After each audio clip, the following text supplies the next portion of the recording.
Basta't ganung makatapos ng almusal, ay si Rosa na lang ang naiiwan sa bahay. Ang dalawa niyang kapatid na sina Jessie at Manny ay pumapasok na ng school pagkatapos ng almusal. Parehong nasa high school ang dalawa. 4th year si Jessie at 2nd year naman si Manny. Ang kanyang inay at itay ay sabay na umaalis sa madaling araw. Nagtitinda ng gulay at prutas sa palengke si Aling Milagring at ang kanyang itay na si Mang Celso ay namamasada naman sa jeep. Pumapasok din naman si Rosa. Nasa 3rd year na nga siya ng kursong accounting sa isang kolehiyo sa Lucban, Quezon. Pero ang pasok niya ay sa hapon pa hanggang gabi. Kailangan ganoon ang kunin niyang schedule para may mag-asikaso muna ng kanilang almusal at tanghalian ng dalawang kapatid na umuuwi sa tanghali. Saka para na rin may gumawa muna sa bahay. Halimbawa ng paglilinis at paglalaba. Mahirap lang kanilang buhay kaya naman kailangan magtulong-tulong silang lahat. Ang totoo nga ay sa Maynila sana niya gustong mag-aral. Gusto kasi niya ng kurso ay fine arts dahil mahilig siya sa pagpipinta.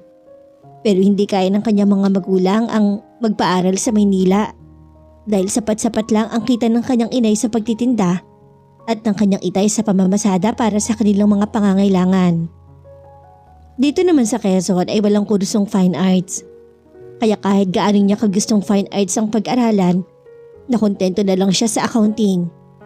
Ang mahalaga naman sa kanya, makapag-aral. Mas mabuti na yun kaysa sa wala. Hindi naman siya naghihinanakit sa mga magulang na hindi siya mapag-aral ng mga to sa Maynila. Alam niyang kung may magagawa rin lang, ay ibibigay ng mga to ang gusto niyang pag-aralan. Mababait ang kanilang mga magulang kaya naman mahal na mahal nilang magkakapatid ang mga to. Gayunman, kahit hindi niya nakuha ang gustong kurso, nagpipinta-pinta pa rin siya. Sa katunayan, sa ngayon ay meron siyang ginagawang painting. Hilig talaga niya yon. Hindi pa tapos pero malaki-laki na rin ang nagagawa niya dito. Pasingit-singit lang naman kasi siya kapag nakakakita ng pagkakataon. May ibubuga naman daw siya. Ayon sa kanyang boyfriend na si Efren, na may naiintindihan din kahit papano sa painting. Kaya naman ibinubuyo siya nitong bigyan ng panahon ang hiling niyang yun at baka daw kahit hindi siya mag-aral ng fine arts, ay magkaroon siya ng karera sa painting. Isang sikat na architect si Efren. Pagkatapos siyang ligpitin at hugasan ng mga pinagkainan nila magkakapatid, sa almusal ay nagwalis na siya ng buong bahay.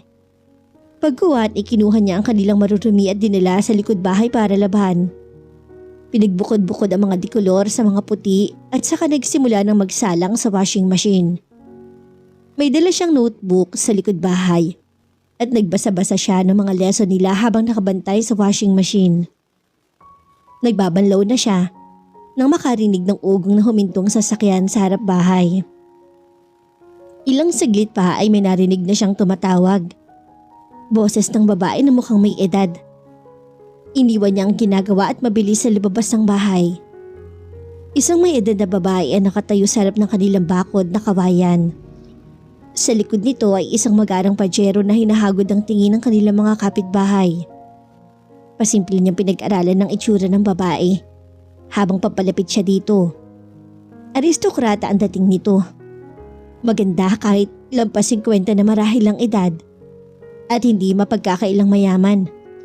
Hindi lamang dahil sa dalang sasakyan, kundi dahil sa suot nitong damit at mga alahas. Sino po bang kailangan niyo? Magalang niyang tanong at bahagyang naaalangan dahil sa malaking agwat nila sa buhay. Napansin niyang hinahagod siya nito ng tingin. Di ko marahil si Rosa? Tanong nito. Ako nga po. May kailangan po ba kayo sa akin? Ako si Lucy, ang mama ni Efren. Bahagya siya natigilan. Ngayon lang kasi niya nakaharap ito kaya hindi niya kilala. Hindi pa naman kasi siya naiisama ng kasintahan sa bahay ng mga to sa Green Hills. May mahalaga akong sadya sa iyo. Tuloy po kayo, sabi niyang lalo nang nailang. Dama niya ang disgusto sa kanya ng babae. Pumasok naman ito. Dinala niya sa maliit na sala pero hindi naman naupo ng ayayahan niya. Marahil inandidiri sa luma at mumurahin nilang sopa. Hindi na ako magpapaligoy-ligoy pa. dahil nagmamadali ako. Panimula nito na nakataas ang noo. Sabihin mo sa akin, magkano kailangan mo para lang layuan mo ang anak ko? Natigilan siya. Alam niyang ayaw sa kanya ng mga magulang ni Efren kahit hindi pa siya nakikita ng mga to. Pero hindi naman niya inakala na magagawa nitong puntahan pa siya para lang alukin ng pera para layuan ang kasintahan. Si Efren mismo ang nagsabi sa kanya na tutol sa kanya ang mga parents nito para maging asawa. Meron na raw kasing ginugusto ang mga to para kay Efren. Pero nangako naman sa kanyang kasintahan na ipaglalaban siya nito kahit ano pa ang mangyari. Alam ko naman na ang mamanahin lang ni Efren ang target mo sa kanya. Nagkakamali po kayo. Mahal ko ang inyong anak. Ha? Tama na ang drama. Sabihin mo ang halagang kailangan mo at kahit magkano yun ibibigay ko. Hindi ko po ipagbibili ang pag-ibig ko. Huwag mo nga akong artehan. Umalis na kayo. Kung ayaw niyo sa akin, wala akong magagawa. Pero hindi ako papayag na hamak-hamakin niyo ako dito sa sarili naming pamamahay. Kung inaakala mong maniniwala ako sa drama mo, mag-isip kang mabuti. Pumayag ka man o hindi sa inaalok ko, hindi pa rin ako papayag na ikaw ang maging asawa ng anak ko. Dahil pinagkasundo na namin siya sa anak ng kasosyo namin sa negosyo. Umalis na kayo bago ko malimutan kayo matanda. Galit na rin na sabi niya. Aalis na ako. Pero siguro naman, alam mo ang numero namin sa bahay. Sa sandaling magbago ang isip mo, tumawag ka lang. Huwag mong sayangin ang magandang pagkakataong inaalok ko sa iyo. Pagkasabi niyon ay nagmamadali ng lumabas ang babae. Sumunod siya dito hanggang sa makalabas ito ng bakuran. Hindi na niya to hinintay na makaalis. Nagbalik na rin agad siya sa likod bahay para ituloy ang pagbabanlaw. Parang gustong mapaiyak ni Rosa. Pakiramdam kasi niya, biglang naging masalimuot ang kanilang relasyon ni Efren. Malinaw na ayaw talaga sa kanya ng mga magulang na kasintahan dahil sinadya pa siya nito sa Quezon para lamang alokin ng malaking halaga upang layuan niya si Efren. Bigla siyang natakot na baka mawala na sa kanyang kasintahan gayong ipinagkasundo na pala ito sa ibang babae. Si Efren ang una niyang nobyo. Marami siyang mga maliligaw dahil maganda siya. Pero kay Efren tumibok ang kanyang puso. Sumpa niya sa sarili, ito lamang ang tanging mamahalin. Paano ba niyang nakilala si Efren at naging kasintahan? Gayong taga Lucban, Quezon at ito naman ay taga Green Hills. Malapit ang pasukan noon at nayaya siya ng kaklase at best friend niya na si Ivy na lumabas ng Maynila para mamili ng mga gamit sa eskwela. Second year siya noon sa college pagpasok. Wala naman talaga siyang balak na mamili sa Maynila. Dahil dito lang naman sa Lucban, meron din mga school supplies na mura rin. Isa pa, wala naman siyang malaking pera para dun pa sa Maynila mamili. Pero libre naman kasi ang sasakyan dahil makikisakay sila ni Ivy sa tiyahin nitong paluwas ng Maynila. Dun din sila makikisakay ni Ivy sa pag-uwi. Bali ang sa kanya, makapapasya lang. Pinayagan naman siya ng kanyang inay. Dahil bakasyon pa naman noon, kaya may tatao sa bahay nila. Binigyan na rin siya ng konting pera para daw kung magustuhan niyang bumili, may ibibili siya. Sabado nang umalis sila. Maagang maaga dahil may ihahatid sa airport ang tiyahin ni Ivy. 5 katao lamang sila sa van ng tiyahin ng kaibigan, kasama na silang 2. Sumama na sila sa airport dahil maaga pa naman at wala pang bukas na mga mall. Sa SM gustong mamili ni Ivy dahil para sa sarili lamang nito ang bibilhin. Mula sa airport ay nagtungo ang tiyahin ni Ivy sa Project 8 kaya ibinabas sila nito sa SM North EDSA. Ang usapan, babalikan na lamang sila doon bandang 1:00 ng hapon. Tuwang-tuwa si Rosa dahil madalang siyang makalabas ng Maynila at iyon din ang unang pagkakataon niya na mapunta sa SM. Palibasa nga, magpapasukan na kaya napakaraming tao sa mall. Habang naglalakad sila patungong National Bookstore sa loob ng mall, napadaan sila sa pwesto ng mga painting. Dahil may likas na hilig sa sining na yon, Humiwalay siya kay Ivy. Susunod na lang ako sa iyo sa bookstore, sabi niya. Gusto ko lang makita yung mga painting. Huwag ka magtatagal Hay lang yung National Bookstore, sabi nitong lumakad ng patungo sa bibilhan ng mga school supplies. Dumiretso siya sa pwesto ng mga painting. Marami ang mga nakadisplay at malalaki talaga. Meron ng mga nakakwadro pero ang iba'y nasa canvas pa. Impressed talaga siya, lalo na sa mga local sceneries dahil ganun ang gusto niyang gawin.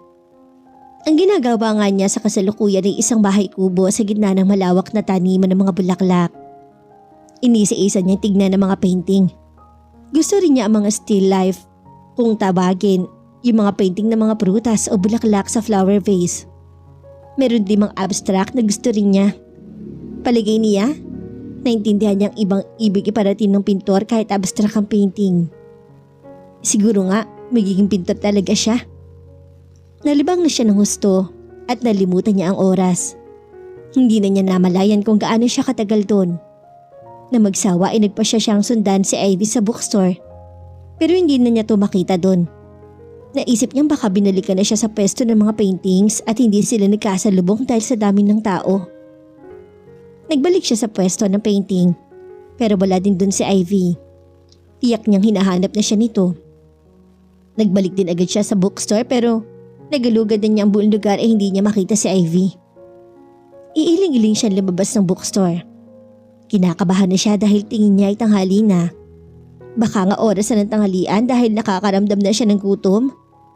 Ibig sabihin, konting oras na lang susundiin na sila ng tiyahin nito. Parang gusto na niyang magpanik. Lumabas muna siya ng bookstore at nagpalingon-lingon.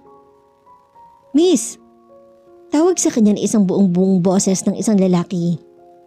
Pagligo niya isang gwapong lalaki ang nasa may tagiliran niya.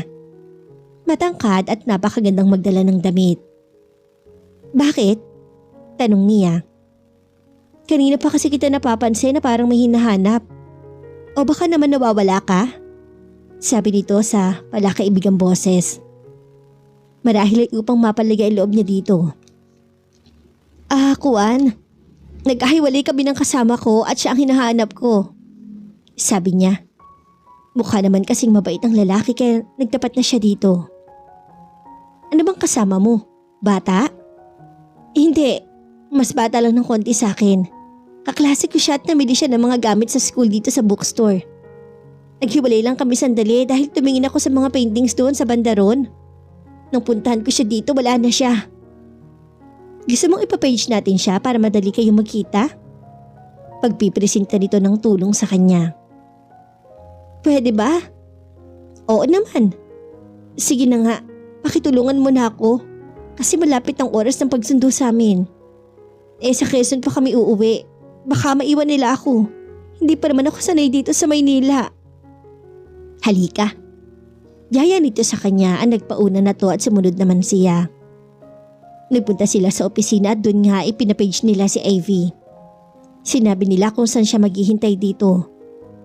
Habang naghihintay sila sa harap ng pwesto ng mga paintings, ay nagkakilala sila ng lalaki. Ako nga pala si Efren. Efren Domingo. Rosa. Rosa naman ako. Nagkabay sila. Naramdaman agad niya ang init mula sa palad ng lalaki kaya nahila niya ang kamay mula sa pagkakahawak nito. Sorry. Nakangiting sabi ng lalaki. Hindi siya kumibo. Maari ko bang malaman kung saan kayo sa Quezon? Hindi siya nagdalawang isip na ibigay sa lalaki ang address nila. May crush kasi agad siya sa lalaki.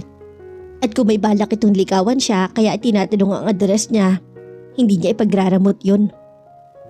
Dumating si Ivy at pinakilala niya to sa kaibigan. Nilibre pa sila ni Efren ng tanghalian sa isang restaurant doon bago sila maghiwalay. Laking gulat niya. Nang pagkaraan ng isang linggo ay dumating sa kanila ang lalaki. Maraming dalang pasalubong. At doon nagsimula ang panliligaw nito sa kanya. Pagkaraan ng 3 buwan ay sinagot niya to at formal silang naging magkasintahan. Habang papasok siya sa school ng hapong iyon, iniisip pa rin niya ang pagkapunta sa kanya ng mama ni Efren at ang pag-aalok sa kanya nito na malaking halaga para lamang layuan niya ang kasintahan. Kinakabahan siya sa maaring gawin ng babae para lamang mapaghiwalay sila ni Efren. Kitang-kita niya sa mukha nito ang matinding pagnanais na mapaghiwalay sila. Kaya nagtitiyak niyang gagawin nito ang lahat para wasakin ng kanilang relasyon ng kasintahan. Malaki ang tiwala niya kay Efren ay paglalaban siya nito. Gayunman, hindi niya maalis sa sarili ang matakot. Balisa tuloy siya sa unang dalawa nilang subject na hindi nakaligtas sa pansin ni Ivy. Ano ba nangyayari sa'yo at hindi ka makasagot sa recitation? Tanong sa kanya nito nang matapos ang kanilang second subject. Patungo sila noon sa paborito nilang lugar sa loob ng compound dahil ang binili nilang sago at banana Q. Isang oras silang bakante. May malaki kasi akong problema eh. Sagot niya habang nauupo sa isang mahabang stone bench. Problema? Ikinuwento niya sa kaibigan na tungkol sa pagpunta sa kanya ng mama ni Efren at ang mga sinabi nito. Nangingilid na ang kanyang mga luha nang matapos magkwento. Diba? Nun pa naman alam mo nang ayaw nila sa'yo? Sabi lang yun ni Efren. Yung pinuntahan na ako at inalok pa ng pera para layuan lang si Efren. Saka ako naramdamang hindi pala ganoon kadaling mahalin si Efren. Kumagat ng banana Q si Ivy. Ano naman ba ang kinatatakot mo? Nangako naman sa'yo si Efren paglalaban ka niya. Iba pa rin syempre yung walang hadlang sa inyong relasyon. Basta magtiwala ka kay Efren. Kung talagang mahal ka niya, hindi papayag yun na pakasal kahit kaninong gusto ng kanyang mama at papa. Hindi na siya kumibo. Hinarap na lang ang pagkain ng banana Q. Maya-maya nagring ang kanyang cellphone. O ayan ang boyfriend mo kaya wag ka nang kabahan dyan. Pabirong sabi ni Ivy na halos nahuhulaan na kung sinong tumatawag. Basta kasi ganong oras ay tumatawag sa kanya si Efren. Alam nitong vacant period nila ang oras na yun kaya naman sinasamantala nitong makausap siya. Palibasa ay magkalayo sila kaya naman nagkakasya na lang sila sa araw-araw na pag-uusap sa cellphone. Tumayo siya at bahagyang lumayo kay Ivy bago sinagot ang tawag ni Efren. Si Efren nga ang nasa kabilang linya. O anong minemerienda niyo ni Ivy ngayon? Masayang tanong nito. Naku, masarap. Sagot banana Q. Wow, bigla akong ginutom ah. Natawa siya. Saglit na parang gusto niyang sabihin sa lalaki tungkol sa pagkakapunta sa kanya ng mama nito. Pero nagbago siya ng isip. Pwede ka bang umalis dyan sa weekend? Tanong nito sa kanya. Sa weekend? Bakit? Yayayain sana kita sa rest house namin sa Zambales eh. Bakit? Anong meron? Wala naman. Meron kasi akong tinatapos sa plano ng isang building na itatayo namin sa Singapore. Gusto kong doon tapusin this weekend. At gusto kong isama ka para makapag-swimming naman tayo. Hindi siya agad nakakibo, bagaman ay excited agad siya sa isiping magkakasama sila ng nobyo ng mahaba-habang panahon. Saka para matapos mo na rin yung ginagawa mong painting. Tamang-tama ang lugar na yon. May inspire ka na magpinta. Tayo lang ba dalawa? Oo. Bakit? May gusto ka bang isama? Wala. Iniisip ko lang kasing baka may iba ka pang kasama na makakaabala sa gagawin mo. Wala. Bali tayo lang at saka yung mag-asawang caretaker sa rest house at ang kanilang anak. Nakahinga siya ng maluwag. Naisip kasi agad niyang baka dumating din doon ang mama at papa ng lalaki. Tsak na sa halip na mag-enjoy ay masisira lang ang araw niya. Ano? Sige, magpapaalam ako kina inay. Tawagan mo ako sa Friday? Teka, pwede bang Friday ng gabi tayo umalis? May klase ako eh. After your class. Efren, makakaya mo ba yun? Magdadrive ka mula Manila hanggang dito sa amin tapos mula sa amin hanggang Zambales? Natawa si Efren. Kapag ikaw ang kasama ko, makakaya ko kahit ano. Yabang? Natawa to. O ano? Sige, basta tumawag ka sa Friday. Okay, bye na. Napangiti siya nang mawala sa linyang kasintahan at saglit na nawala sa kanyang isip ang pagpunta sa kanya ng mama ng lalaki dahil sa pagkakausap nilang iyon ni Efren. O bigla kang sumaya ah. Puna naman sa kanya ni Ivy nang bumalik siya sa kinaupuan kanina. Niyaya niya ako sa kanilang rest house sa Friday. Hanggang Sunday morning daw kami. Wow, ang sarap! Ang inaalala ko lang, baka habang naroon kami bigla na lamang dumating ang kanyang mama at papa. Sus, alam naman ng boyfriend mo na hindi ka gusto ng parents niya. Kaya titiyakin doon na hindi sisipod doon ng mga magulang habang naroroon kayo. Kaya wag ka na magbandulot. Sumama ka na sa kanya. Pagkakataon mo na yan para lalong mapalapit ka sa kanya. Narahan naman siyang tumango sa kaibigan.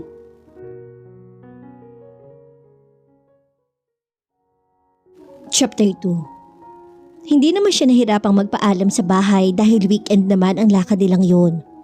Walang pasok ang kanyang mga kapatid. Isa pa'y botong-botong kanyang inay at itay kay Efren para sa kanya. Sinundo siya ng nobyo sa school. 4 o'clock pa lang daw ay umalis ito ng Maynila kaya tamang-tama 7 o'clock naroon na to. Hinintay siya nito sa parking lot ng school. Agad siyang niyakap nito at hinagkan sa mga labi kahit kasama niya si Ivy na kasabay nilang lumabas ng huling subject. Gumanti naman siya ng halik dito kahit pa merong ilang taong naroon sa parking lot. Ready ka na?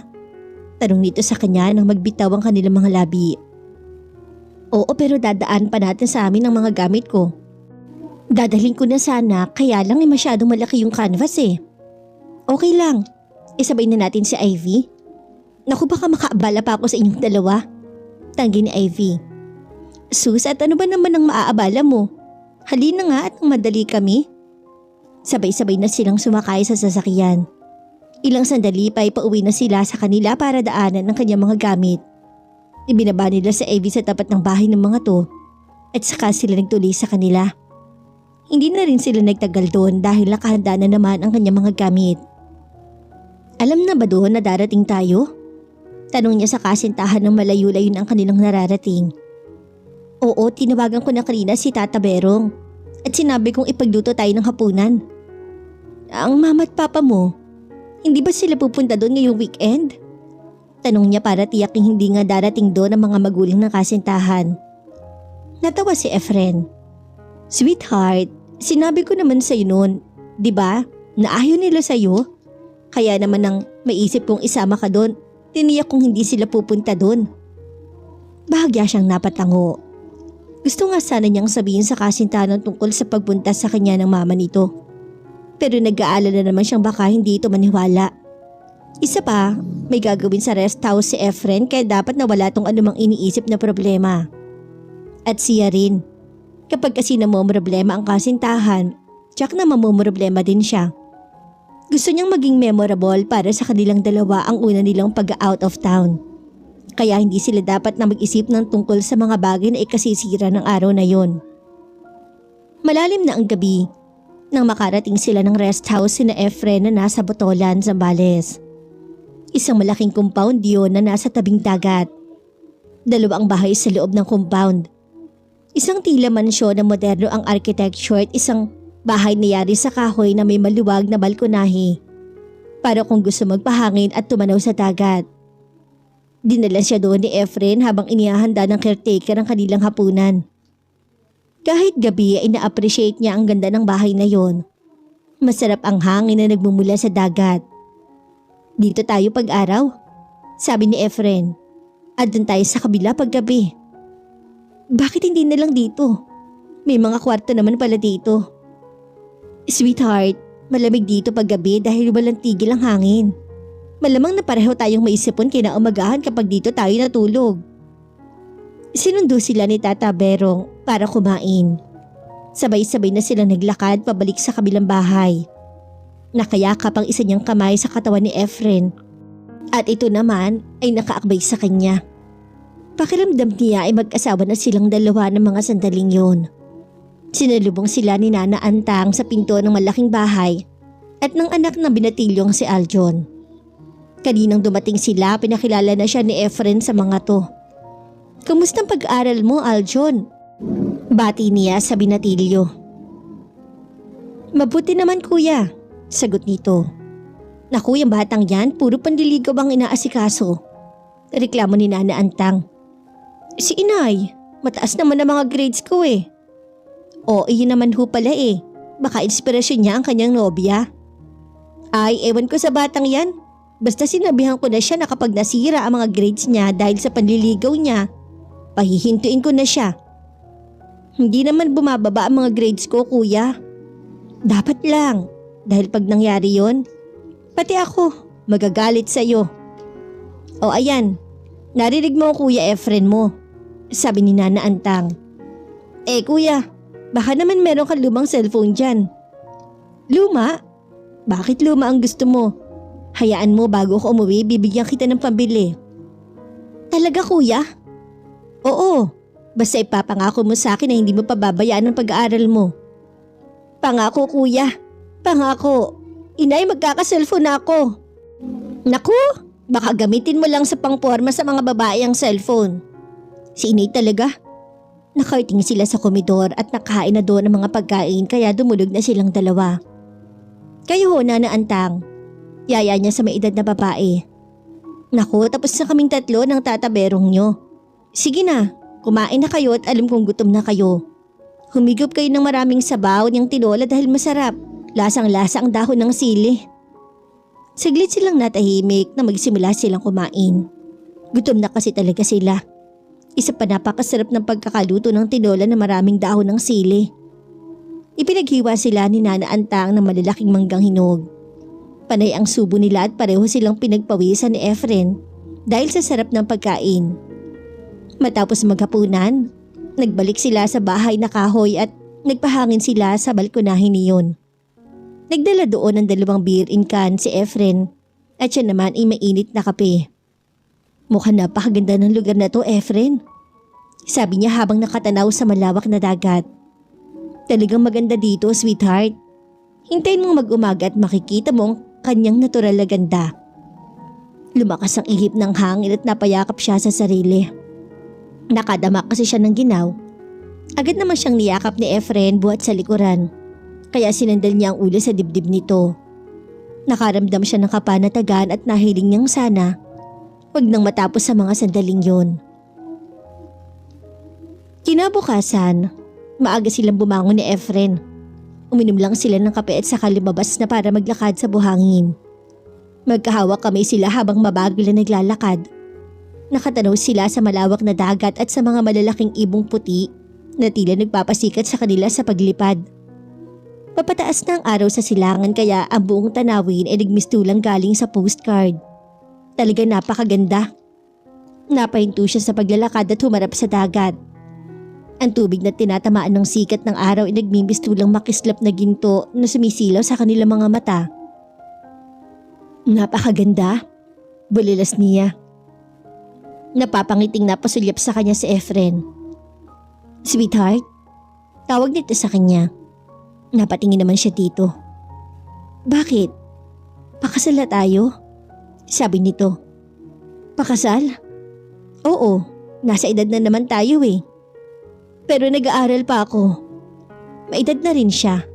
Ilang taon din kasi siyang natigil sa pag-aaral dahil sa kakulangan nila sa pera.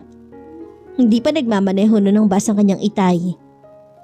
Pwede namang magpakasal kahit nag-aaral ka pa eh. And after the wedding magpatuloy ka. Seryoso ka, Efren? Mukha ba ako nagbibiro? Seryoso ka nga. Sweetheart, hindi maaring hindi ako maging seryoso. Dahil isang sagradong bagay ang pinag-uusapan natin. Gusto ko na talaga magpakasal tayo. Pero, paano ang parents mo? Hindi ba pinagkasundo ka na nila sa anak ng kasosyo nila? Sinabi ko naman sa'yo, wala makakahadlang sa gusto ko pagtungkol sa pag-aasawang pag-uusapan. Hindi mo sila susundin? Bakit ko naman sila susundin? Hindi ko gusto ang babaeng gusto nila para sa akin. Ikaw ang gusto ko at sa'yo ako liligaya. Natitiyak ko ang bagay na yan. Hindi siya nakakibo. Kung ang inaalaala mo ay ang mga kapatid mong nag-aaral, handa naman akong tumulong sa kanila. Ano? Kailan mo ba gusto? Pagbalik ko galing Singapore. Papunta ka bang Singapore? Oo. Yun ang plano ng building na tatapusin ko dito ay mga Singaporean ang may-ari. Pagkatapos ko niyon, dadaling ko sa Singapore para aprubahan nila. Pag-approve na, sisimulan ng gawin. Siyempre, kailangan naroon ako sa pagsisimula niyon hanggang sa mga lahati. Kaya tatagal ako doon ng mga 5 hanggang 7 buwan. Pagbalik ko, pakasal na tayo. Sige, kung gusto mo na talaga eh. Masama yata ang loob mo ah. Hindi no. Ang totoo naman gusto ko na rin. Nahihiya nga lamang ako sa bahay. Pero ganyang may pangako ka naman tutulungan natin sila. Panatagal loob kong mapakasal sa'yo. Napangiti si Efren. Pagkuwan ibigla na lamang siyang niyakap at tinagkan sa mga labi. Naglambiti naman siya sa leeg nito at saka tinugon ng maalam ang halik na yon. Matagal lang halik. Naghiwalay lang ang kanilang mga labi nang parehong kapusin sila ng hangin. Sumagap lang sila ng hangin at saka muling naglapat ang kanilang mga labi. Sa pagkakataong iyon, higit na matamis ang halik, maingat at masuyo. Hindi pa sana sila magbibitiw kung hindi lang dumating si Aljon at tinawag sila para mag-almusal. Makakain ng almusal, nagtuloy na sila sa bahay na kahoy para gawin ang mga dala nilang trabaho. Si Efren ay pumesto sa isang working table sa bandang loob para hindi liparin ng hangin ang ginagawa nito. Siya naman ay pumesto sa balkonahe, paharap sa may dagat. O galit-galit muna tayo, sabi niya na nakangiti. No talk muna para pareho tayong makatapos. Ako? Kapiraso na lang ang gagawin ko eh, sabi ni Efren. Ako mahaba pa kaya wala mo nang pansinan. Natawa ang lalaki. Maganda ang pagkakapwesto ng canvas sa kanyang patungan kaya nakapagtrabaho siya ng mabuti. Dinalan sila doon ng merienda ng mag-inang Antang at Aljon. Pero hindi hinayaan ng maedad na babae na mapag-iwan doon ng binatilyong anak. Alam nitong pareho silang magiging busy kaya walang dapat na makaabala sa kanila. Isa pa, alam din ng babae na bilang magkasintahan ay gusto nilang magkasarilinan sa lugar na yon. Inspirado si Rosa dahil sa ganda ng paligid at sa maginhawang pakiramdam na dulot ng masarap na ihip ng hangin. May palagay siyang matatapos siya doon ang painting na matagal na rin niyang nasimulan. Saglit niyang nalimutan ang problema sa mama ni Efren at nalulung siya ng gusto sa pagpipinta. Tapos na niya ang bahay kubo kaya isinundan niya ang malaking puno sa likod nito. Lumipas ang mga oras na halos hindi niya namamalayan. Napahinto lamang siya sa ginagawa na magsalita si Efren buhat sa kanyang likuran. Sa sobrang konsentrasyon niya sa ginagawa, nakalapit sa kanya nang hindi niya namamalayan. Ang ganda, sabi nito na agad na napalingon sa kanya. Titig na pinipinta niya ang lalaki. Lumapit at iniakbay sa kanya ang isang kamay. Mabibili ng mahal yan pag natapos, sweetheart. Napakaganda. At talagang may talent ka sa painting. Sobra ka naman. Kasintahan nga kita. But I'm telling you the truth. Para ka ng bihasang pintor sa gawa mong yan. Dapat talaga fine arts ang kinuha mo para na-develop ang talent mong yan. Oo na. Hayaan mo pag natapos yan, ihahanap ko ng buyer para mabili sa magandang presyo. Anong malay mo na baka yung painting na yan ang pagsimula ng isang very lucrative career? Efren, masyado na ako napaflatter. I'm not flattering you. I'm simply telling you na magaling ka. Sige na nga, payag na ako. Pero sweetheart, awat muna. Magmerienda muna tayo at ginugutom na ako. Teka, ikaw nga pala. Kumusta ang ginagawa mo? Tapos na. Diba sabi ko sa'yo finishing na talaga yon? Patapos na pala, bakit nagpunta pa tayo dito? Bakit? Ayaw mo? Gusto ko makapamasyal at makapaglangoy kasama ka. Naliligaya ang inihilig niya ang ulo sa dibdib ng lalaki. Hinig ka naman nito ang kanyang buhok at pagkaway bumitiw na sa kanya.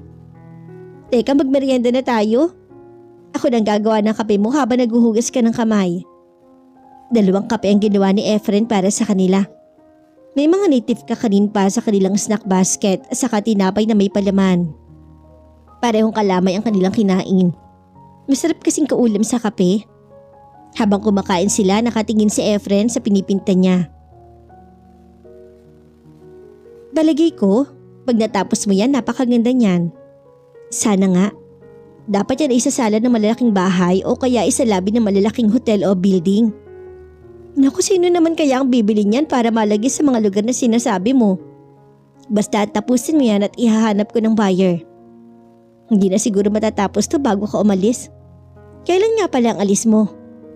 Sa Wednesday siguro. May ilang bagay pa kasi ako nga ayusin eh. Tawagan mo ako bago ka umalis ha. Bakit? Sasabihin mo ang numero ng sapatos mo? At sabay silang napatawa sa birong yun. Nagpinta si Rosa hanggang bago mananghali. Nakabantay sa kanya si Efren pero hindi naman naging kaabalahan sa kanya to. Tahimik lang itong nanonood sa kanyang pagpipinta. Paminsan-minsan ay sinusulyapan niya ito. At nakikita niya sa mga mata nito ang malaking paghanga sa kanya at sa kanyang pinipinta. Gusto na talaga niyang maniwala ang mahusay nga siya. Makakain at tanghali ay naglatag sila ng banig sa balkonahe at natulog silang magkatabi. Nahimbing sila ng husto dahil masarap ang hangin. Pinagluto naman sila ni Nanay Antang ng isang native merienda. Ginatang mais na merong langka. Matapos kumain ay nagyaya si Efren na maglangoy sa dagat. Mag-ahawa kamay sila na nagtungo doon. Hapon na noon at kumikiling na ang araw. Magkahawa kamay sila naglakad sa buhanginan at nang malayo na ang kanilang nalalakad ay huminto na sila doon. O dito na tayo, sabi ni Efren na agad nang hinubad ang maluwang na t-shirt na suot. Isinunod ang walking shorts at tumambad sa kanya ang kahubaran nito na walang ibang saplot, liban sa isang skimpy black swimming trunk.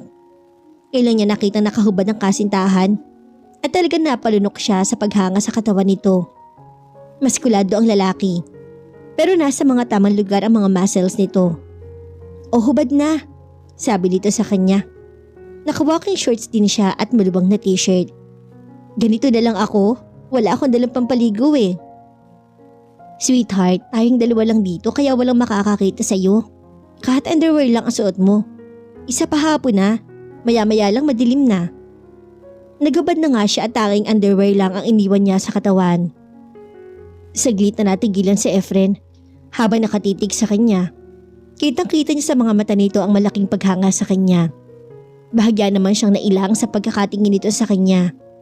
Ngayon lang kasi nangyaring naghubad sila sa harap ng isa't isa. Napakaganda mo, sweetheart, sabi ni Efren halos pabulong. Naku, halika na at lumangoy na tayo, sabi niyang hinawakan ng isang kamay nito at hinila na to patungo sa tubig. Ilang sandali pa at masaya na silang lumalangoy. Napansin agad niyang kakaibang husay ni Efren sa paglangoy. Kung sa bagay, alam na alam niyang isa to sa mga pinagmamalaking swimmer ng university na pinag-aralan nito. Nagkarera sila sa paglangoy. Mahusay din naman kasi siya sa paglangoy. Dating mangingisda ang kanyang ama at bata pa siya.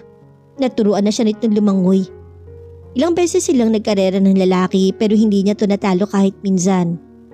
Ang daya mo naman, sabi niya nang saglit silang huminto sa pagkarera. Hindi mo malang ako pinagbigyan manalo kahit minsan? Sweetheart, matutuwa ka ba kung nanalo ka nga pero alam mong pinagbigyan lang kita? Nakangiti namang sabi nito. Oo na, halika na. Doon na muna tayo sa buhangin at medyo napagod na ako. Magkahawa kami silang umahon at magkatabing naupo sa buhangin, paharap sa dagat. Ang mga paa nila'y naaabot ng tubig. Matagal silang nakatanaw lamang sa papalubog na araw. Isang grupo ng mga ibong dagat ang nagdaan sa kanilang harapan. Nagkulay ginto ang mga to sa tama ng sikat ng papalubog na araw.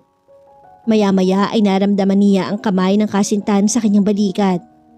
Hinapit siya nito kaya napahilig ang kanyang ulo sa dibdib nito. Efren, kung sakaling gumawa ng paraan ng mama at papa mo para hadlangan ng pag-iibigan natin, anong gagawin mo?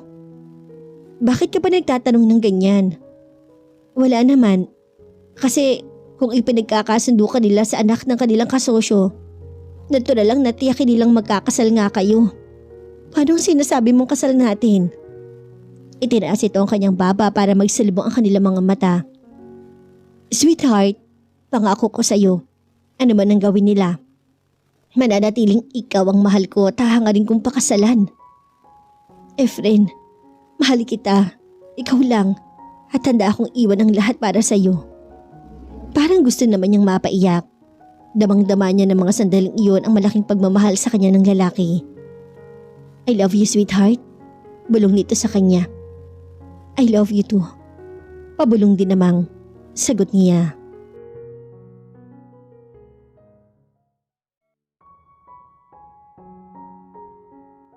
Chapter 3. Hindi na talaga niya tapos ang painting. Nang sumunod na araw kasi, linggo at nagsimba sila ni Efren. Paglabas nila ng simbahan ay nagtuloy sila sa palengke para mamili ng mga ipapasalubong sa kanila at mga magulang nito. Isang kaing na malalaking manggang hinog at hilaw ang nabili nila. 2 malalaking langka at ilang kilong avocado. Bumili rin sila ng ilang sariwang isdang malalaki. Ang isa, pinaluto nila para sa tanghalian at ang iba ay pinalagyan nila ng yelo sa mag-asawang berong at antang para maiuwi sa kanila at sa Maynila. Hindi na siya nakapagtrabaho pa. Pagkagaling kasi nilang mamili ay muli silang naglakad sa buhangin habang hinihintay nila makaluto ng tanghalian. Matagal na naman kasi silang magkikita ulit, lalo na at papuntang Singapore si Efren. Kaya sinamantala na nila ang pagkakataon na magkasama sila. Masakit na sa balat ang sikat ng araw kaya naupo sila sa buhangin sa ilalim ng isang malaking puno ng talisay. Pag nandun ka na sa Singapore, baka makalimutan mo na akong tawagan, sabi niya. Nakahawak ang isang kamay niya sa hita ng kasintahan. Pwede ba namang mangyari yun? Tatawagan kita sa dati ring oras para pareho lang naman ang oras dito sa atin at sa Singapore. Hihintayin ko ha. Dapat lang no. Saka huwag ka magpapaligaw habang wala ako ha. Ako pa. At kailan ba naman ako nagpaligaw mula nang maging magkasintahan tayo? Napangiti si Efren. Nagsisiguro lang naman ako. Maganda ka kasi. Alam kong marami pa ring mga binata ang maaligid sa'yo. At ikaw, baka naman ipagpalit mo ako sa mga inchik doon. Ang lakas ng tawa ni Efren. Nakita nilang tumatakbong palapit sa kanila si Aljon. Alam na agad nilang tatawagin sila nito para kumain. At hindi nga sila nagkamali. Nakaluto na raw ang inay nito. Pagtayo nila, kinuha ni Efren sa bulsa ang wallet na binigyan ng 5,000 si Aljon. Oh, pambili mo ng cellphone. Maraming salamat kuya. Tuwang-tuwang sabi nito at nagpauna na sa kanila na patakbo-takbo at patalon-talon sa katuwaan. Gusto kong batang yon, sabi niya. Mabait ang batang yan kaya hindi ako nanghihinayang na bigyan siya ng pera. Hindi na sila nagtagal. Gusto na rin kasi ni Efren na makabalik na ng Maynila dahil marami pa raw itong aayusin kaugnay ng pagtungo nila sa Singapore. Nagpahinga lang sila ng ilang sandali matapos ang tanghalian at lumakad na rin sila. Hindi man niya natapos ang kanyang painting. Masayang-masaya naman si Rosa dahil sa 2 araw din nilang pagkakasama ng kasintahan. Madalang kasi mangyari yun. Kaya naman tiyak na hindi agad-agad malilimutan ang karanasang yun. Maaga silang nakarating sa kanila sa Lukban. Oras ng merienda kaya inanyayahan niya ang lalaki na pumasok muna. Nagpaunlak naman to at talagang nasiyahan siya nang masarapan ito ng gusto sa sago at kamote Q. Pati ang kanyang inay at 2 kapatid ay tuwang-tuwa dahil kitang-kita ng mga to na handa na talagang bumaba ang kanilang kasintahan para lamang maabot siya nito. Ilang sandali pang nakikipagkwentuhan to sa kanyang inay at 2 kapatid bago tuluyang umalis. Inihatid nila to hanggang sa gate at kumaway pa sila na magsimulang umandar ang sasakyan nito. Kumusta ang lakad niyo? Tanong sa kanya ng kanyang inay na makabalik sila sa loob. Binubuklat nito ang maraming pasalubong na binili ni Efren. Masaya ho inay. Kahit pa paano, nakapagbakasyon ako ng 2 araw. Mabuti naman. Ang gaganda naman itong mga manggang to. Ang lalakit mukhang matatamis. Inay, may sinabi ho sa akin si Efren. Napahindo sa ginagawang pag-aahon ng mga manggang buhat sa kaing ang kanyang inay. At napatingin to sa kanya. Ano ba yun? Paalis na ho kasi siya patungong Singapore sa Miyerkules. Magtatagal ho siya doon ng mga 5 buwan. Gusto niyang magpakasal na kami pagbalik niya. Natigilan ng kanyang inay. Pero nag-aaral ka pa. Maari naman daw ho akong magpatuloy sa pag-aaral kahit kasal na kami. Sa katutulong din daw ho siya sa pag-aaral nitong 2 kong kapatid. Napatingin ng kanyang inay sa 2 kapatid na nakikiusyoso sa mga pasalubong na dala nila. Pumayag na kayo, Nay. Mabait naman si Kuya Efren. At saka mayaman pa. Singit naman ni Jessie. Oo nga, Nay. Sagot naman ng bunso nila. Basta ba, ganoong may pangako siyang tulong sa 2 kapatid mo eh. Hindi na ako tututol. Ang totoo naman, gusto namin siya ng itay mo para sa iyo. Salamat ho, Nay. Pero teka, yun bang mga magulang niya ay payag na makapakasal sa kayo? Hindi siya nakasagot. Hindi naman kasi alam ng kanyang inay at itay na ayos sa kanya ng mga magulang ni Efren. Hindi ko alam, Nay. Pero ang sabi ni Efren, wala naman daw problema sa kanyang mama at papa. Pagsisinungaling na lang niya para mapaligay ang loob ng kanyang inay. Kung sa bagay, tsak namang mamamanhikan sila sa atin. Yung pagsama lang nila kay Efren para mamanhikan ay indikasyon na gusto ka rin nila. Hindi rin lang sila kumibo at alam naman niyang walang pamamanhika mangyayari kung sakaling ang matuloy ang kasal nila ni Efren. Wala naman naging problema sa plano ng building na ginagawa ni Efren. Na makita to ng 5 Singaporean na siyang nagpapagawa ng building, agad na nagustuhan ang design. Liban sa mga minor details at walang ipinaiba sa kanya ang mga kliyente. Pagkaraan ng 1 linggo, naaprubahan ang design kaya inihanda na ang pagsisimula ng construction ng building. Ang kanila ring kumpanya ang gagawa niyon, kaya pagkaraan pa ulit ng 1 linggo ay nagdatingan na ang kanilang mga engineer na siyang mamamahala sa construction. Siya'y kailangan naroon pa rin para tiyaking ang lahat ng detalye sa kanyang plano ay masusunod. Nang gabi ng araw na ma-approve ang kanyang plano, agad na tumawag si Efren kay Rosa. Matapos siyempreng ipagbigay alam sa kanyang papa ang magandang balita. "O, kaninang hapon ko hinihintay ang tawag mo sabi ni Rosa. "Busy ako mula kaninang umaga hanggang hapon, sweetheart," sabi niya sa masayang boses. "Mukhang masaya ka." "Talaga? Kasi na-approve na ang planong ginagawa ko na walang major revisions." "Talaga?" "Oo." "Blowout?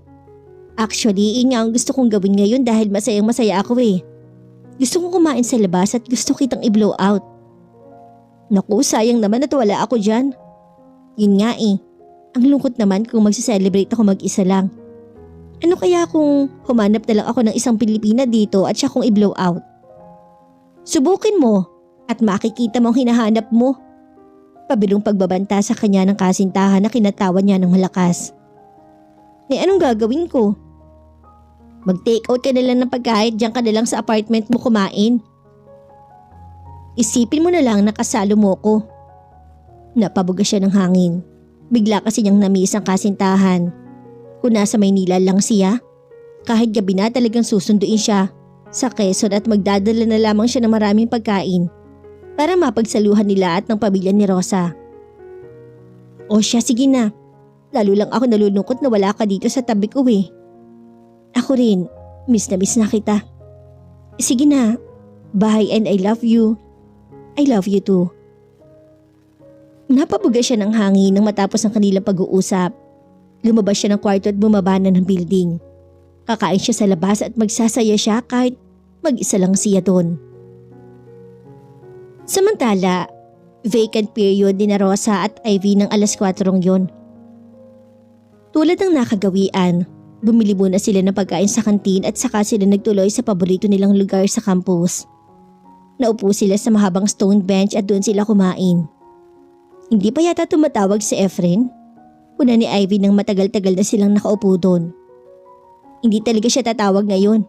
Sinabi na niya sa akin kahapon dahil magiging very busy daw sila sa linggong to. At sa gabi na lang daw siya tatawag kapag nasa kanyang apartment na siya. Di mainam, makapag-usap kayong matagal.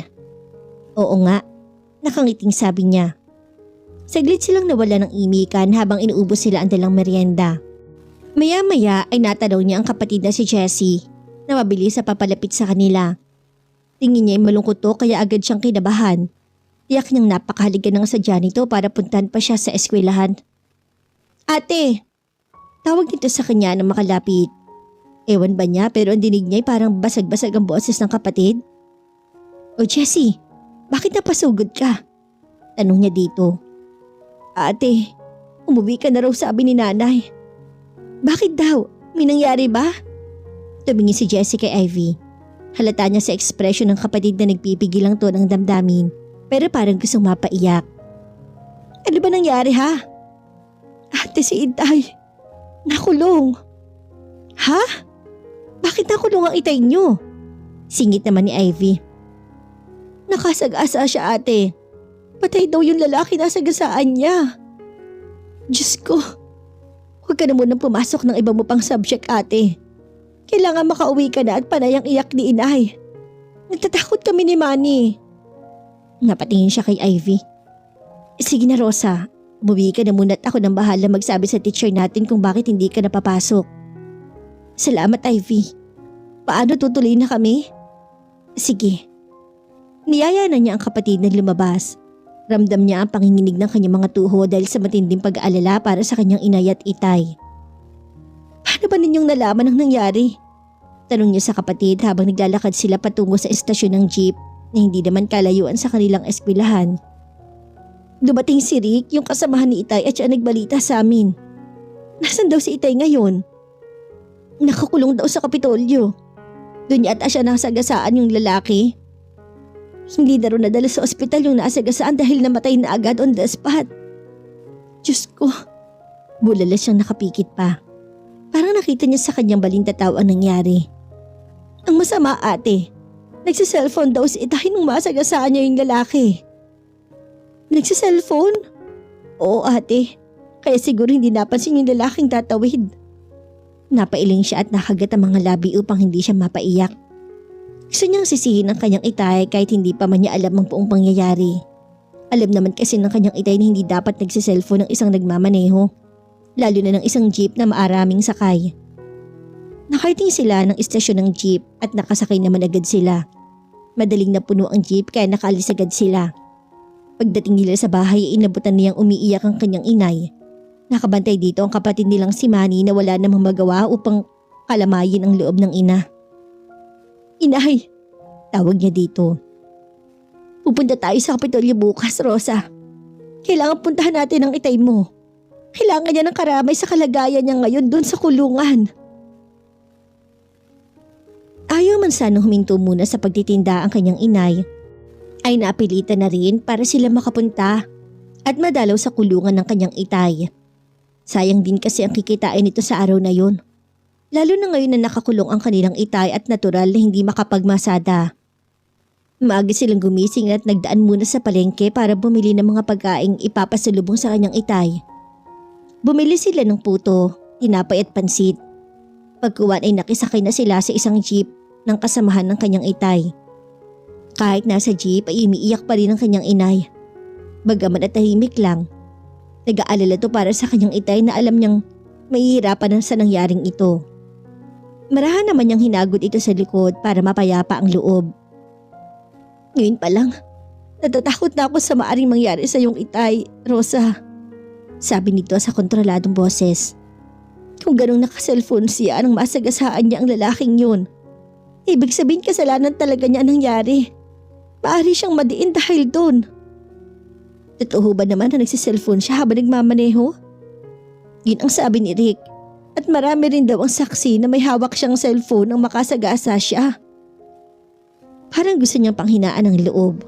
Kasalanan talaga ng itay niya ang nangyari.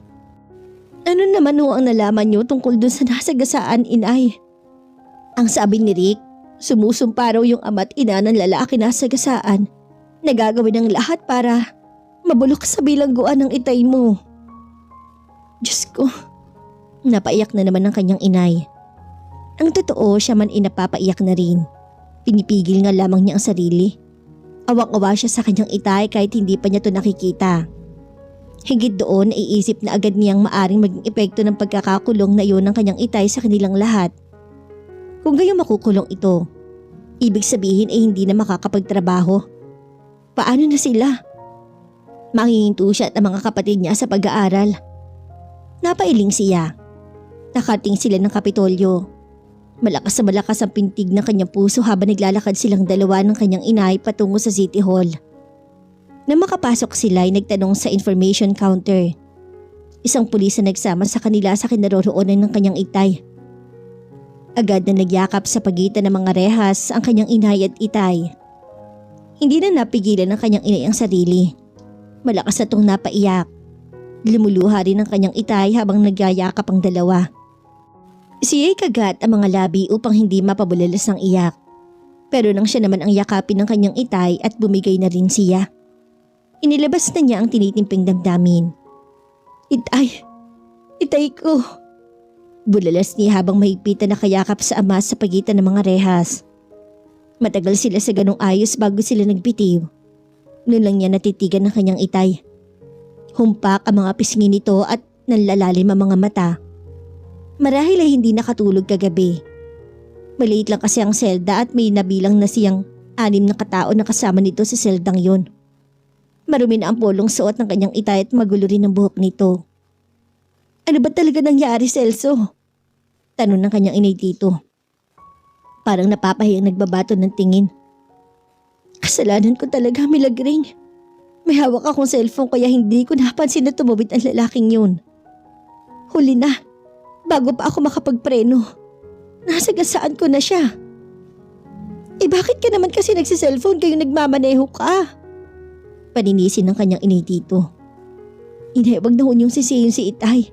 Nangyari na naman ho ang nangyari Hindi kumibo ang kanyang inay. Nagbabato ng tingin at nagsimula na namang mapaiyak. Milagring, Rosa anak, tulungan niyo ako makalabas dito. Hindi ako makakatagal dito. Baka madali ang buhay ko dito kapag nagtagal pa ako. Hindi siya makasagot. Paano ba niya matutulungan kung ganitong umamin na to na may kasalanan nga sa nangyaring pagkakasagasa? Saka ano ba ang magagawa niya? Wala naman sila mga kamag-anak na mayaman na maaring makatulong sa kanila. Kahit mga kaibigang mayaman ay wala sila. Milagring, Rosa. Nakikiusap ang boses ng kanyang itay na lalong kumukurot sa kanyang puso. Ano bang maaari naming gawin, Celso? Tanong dito ng kanyang inay. Lumapit kayo kay Mang Roger at makiusap kayong tulungan ako. Tamang-tama't nasa lukban siya ngayon. Makiusap kayong aregluhin ang kaso kong to. Mamamatay agad ako kapag nagtagal ako dito. Milagring, anak. Hayaan mo. Gagawin namin ang sinasabi mo. Kakausapan namin si Mang Roger. Sagot ng kanyang inay. Ang Mang Roger ang may-ari ng jeep na pinamamasada nito. Sumama ka, Rosa. Ikaw ang marunong at ikaw ang magsalita kay Mang Roger. Oho, Itay. Kamusta nga pala ang dalawang kapatid mo? Sina Jessie at Manny? Mabuti naman ho, Itay. Gusto nga sanang sumama pero hindi na namin sinama dahil may pasok silang pareho. Ibinigay niya sama ang dala nilang mga pagkain. Sana pinagdala rin ninyo ako ng may pampapalit dito sa suot ko. Pasensya ka na at nawala na sa loob namin dahil pareho kami natataranta. Hinging paumanhin ng kanyang inay. Hayaan mo. Kahit itong si Rosa, pababalikin ko dito para magdala ng mga maiisuot mo. Bago yan, puntahan muna ninyo si Mang Roger. Huwag ka mag-alala. Pagdating namin dun ngayon, pupuntahan namin siya para pakiusapan. Salamat. Muli silang yumakap dito at muli rin silang na nagkaiyakan. Pagkuhan ay nagpaalam na sila dito. Wala na silang ibang pinuntahan pa. Pagkagaling ng City Hall, ay umuwi na rin sila.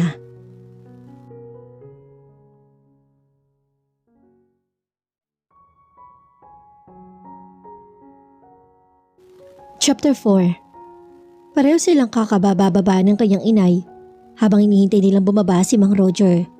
Nasa malaking bahay sila ng may-ari ng jeep na minamaneho ng kanyang itay. Gabi na noon, marahil mag-alas 8. Maaga naman sila nakabalik buhat sa Kapitolyo pero minabuti nilang makakainan ng hapunan. Puntahan ng amo ng kanyang itay. Hindi naman kalayuan sa kanilang lugar ang bahay ng lalaki. Nag-tricycle lang silang patungo doon. Si Nana Maming ang nagpatuloy sa kanila sa sala. Pinaunahan na sila nito sa kasalukuyan ay may problema ang lalaki dahil sa mga nangyari na sa ibang negosyo nito. Pero magbabaka sakali daw silang kausapin ito. Hindi naman nagtagal at nakarinig sila ng mga yabag sa malaking hagdan. Nakita nilang pababa ang lalaki. Mukhang ang problemado to base sa ekspresyon ng mukha. Magkahalong lungkot at galit na nakalarawan sa mukha nito.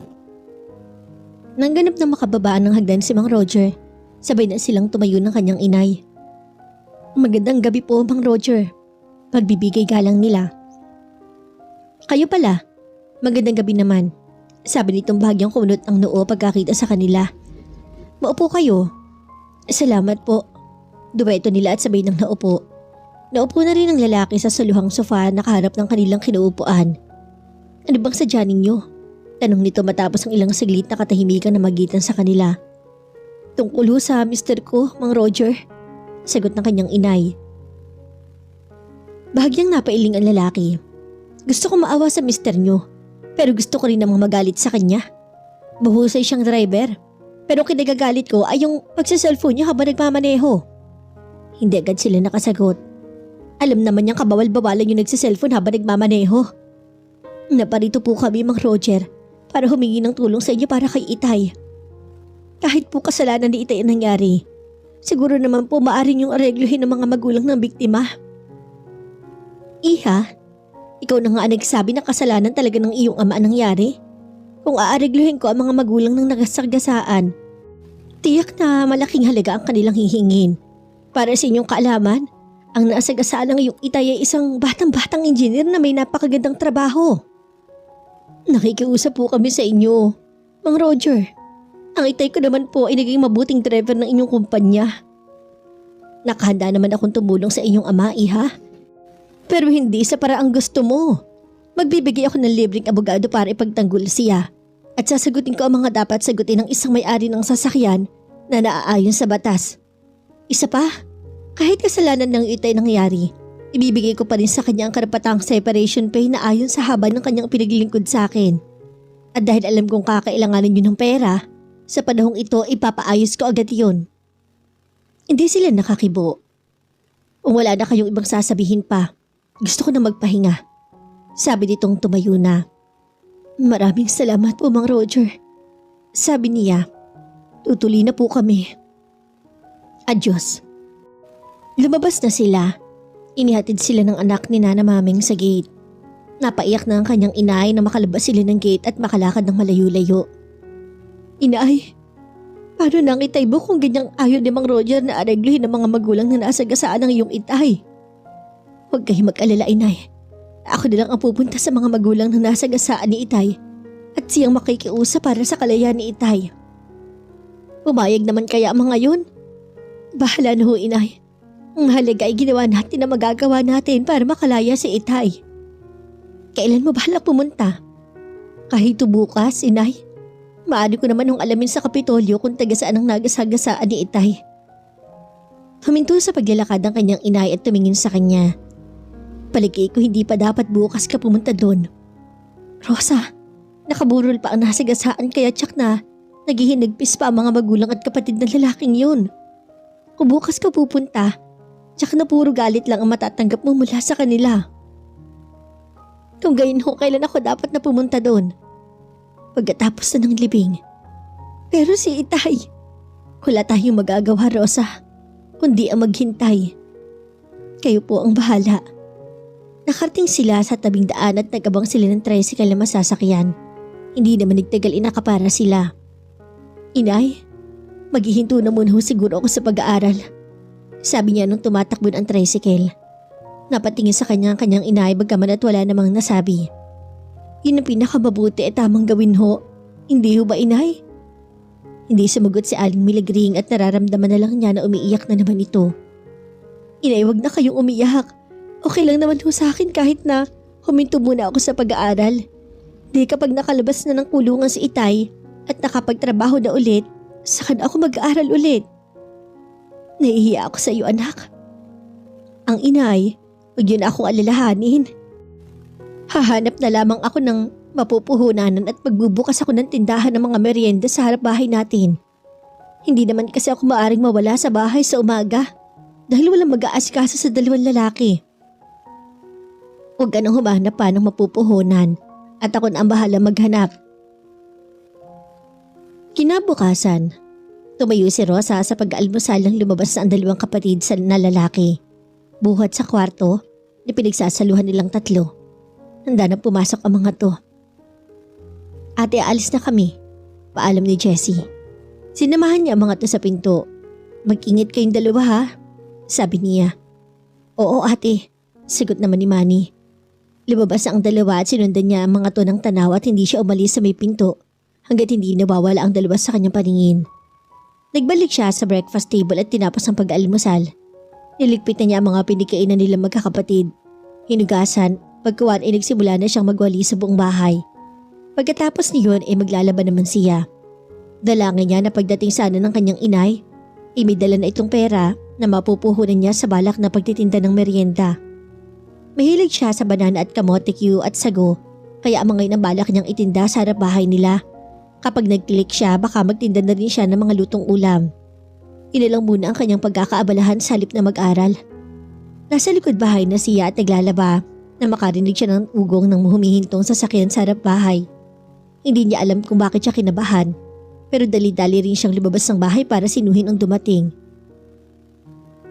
Natigilan siya nang makita ang mama ni Efren na nakatayo sa harap ng kanilang bahay. Sa likod nito ang pamilyar na pajero na buong paghang tinitingnan ng mga kapitbahay nila. May kabang bumubundol sa kanyang dibdib habang papalapit siya sa may edad na babae. Nakatingin to sa kanya at seryoso ang ekspresyon ng mukha nito. "May kailangan kayo?" "Ikaw ang may kailangan sa akin," sagot nito na bahagyan niya pinagtaka. "Papasukin mo ako para makapag-usap tayo ng maayos."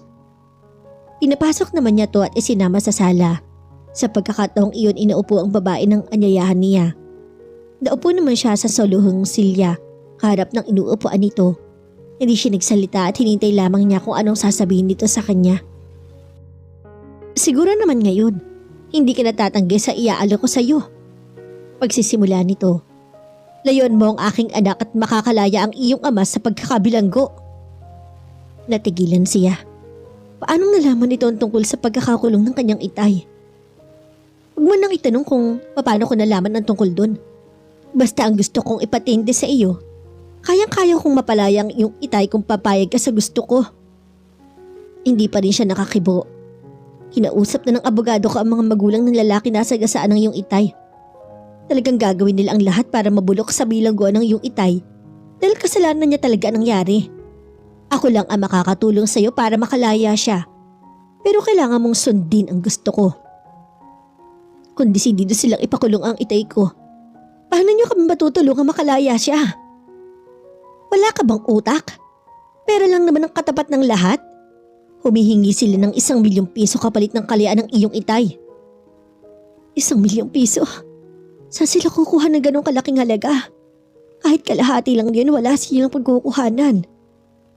Handa akong ibigay sa kanila ang 1 milyong piso na gusto nila para makalaya agad ang iyong itay.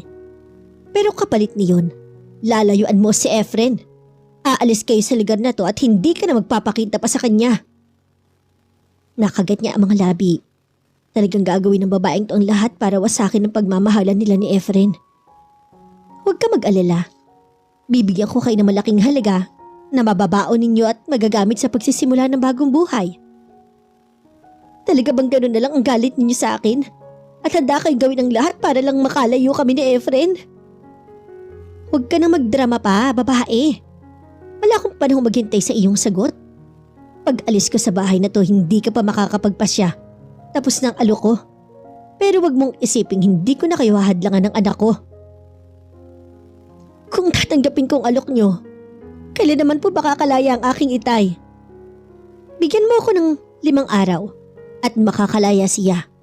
Pagkakataon na rin ninyo yon para makapaghanda sa pag-alis. Ibenta ninyo tong bahay nyo para madagdagan ang inyong baong pera. Sige po, pumapahayag na ako. Walang magawang sagot niya. Ibigay mo sa akin ang cellphone para hindi mo na matawagan si Efren at para hindi ka na rin niya matawagan pa. Gusto ko rin gumawa ka ng sulat para sa kanya na nagsasabing tinatapos mo na ang lahat sa inyo dahil nagmahal ka na ng ibang lalaki.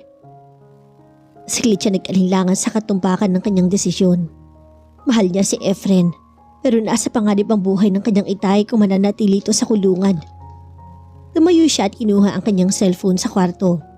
Ibinigay niya yon sa babae at pagkawan ay gumawa siya ng sulat para kay Efren. Gusto niyang umiyak habang ginagawa ang sulat pero pinigil niya ang sarili. Bueno, hintay na lamang ninyo ang inyong itay pagkaraan ng 5 araw. At sa araw ding yun, mismo, ipadadala ko ang perang babaunin niyo. Tumayo na ito. Hindi na ako magtatagal.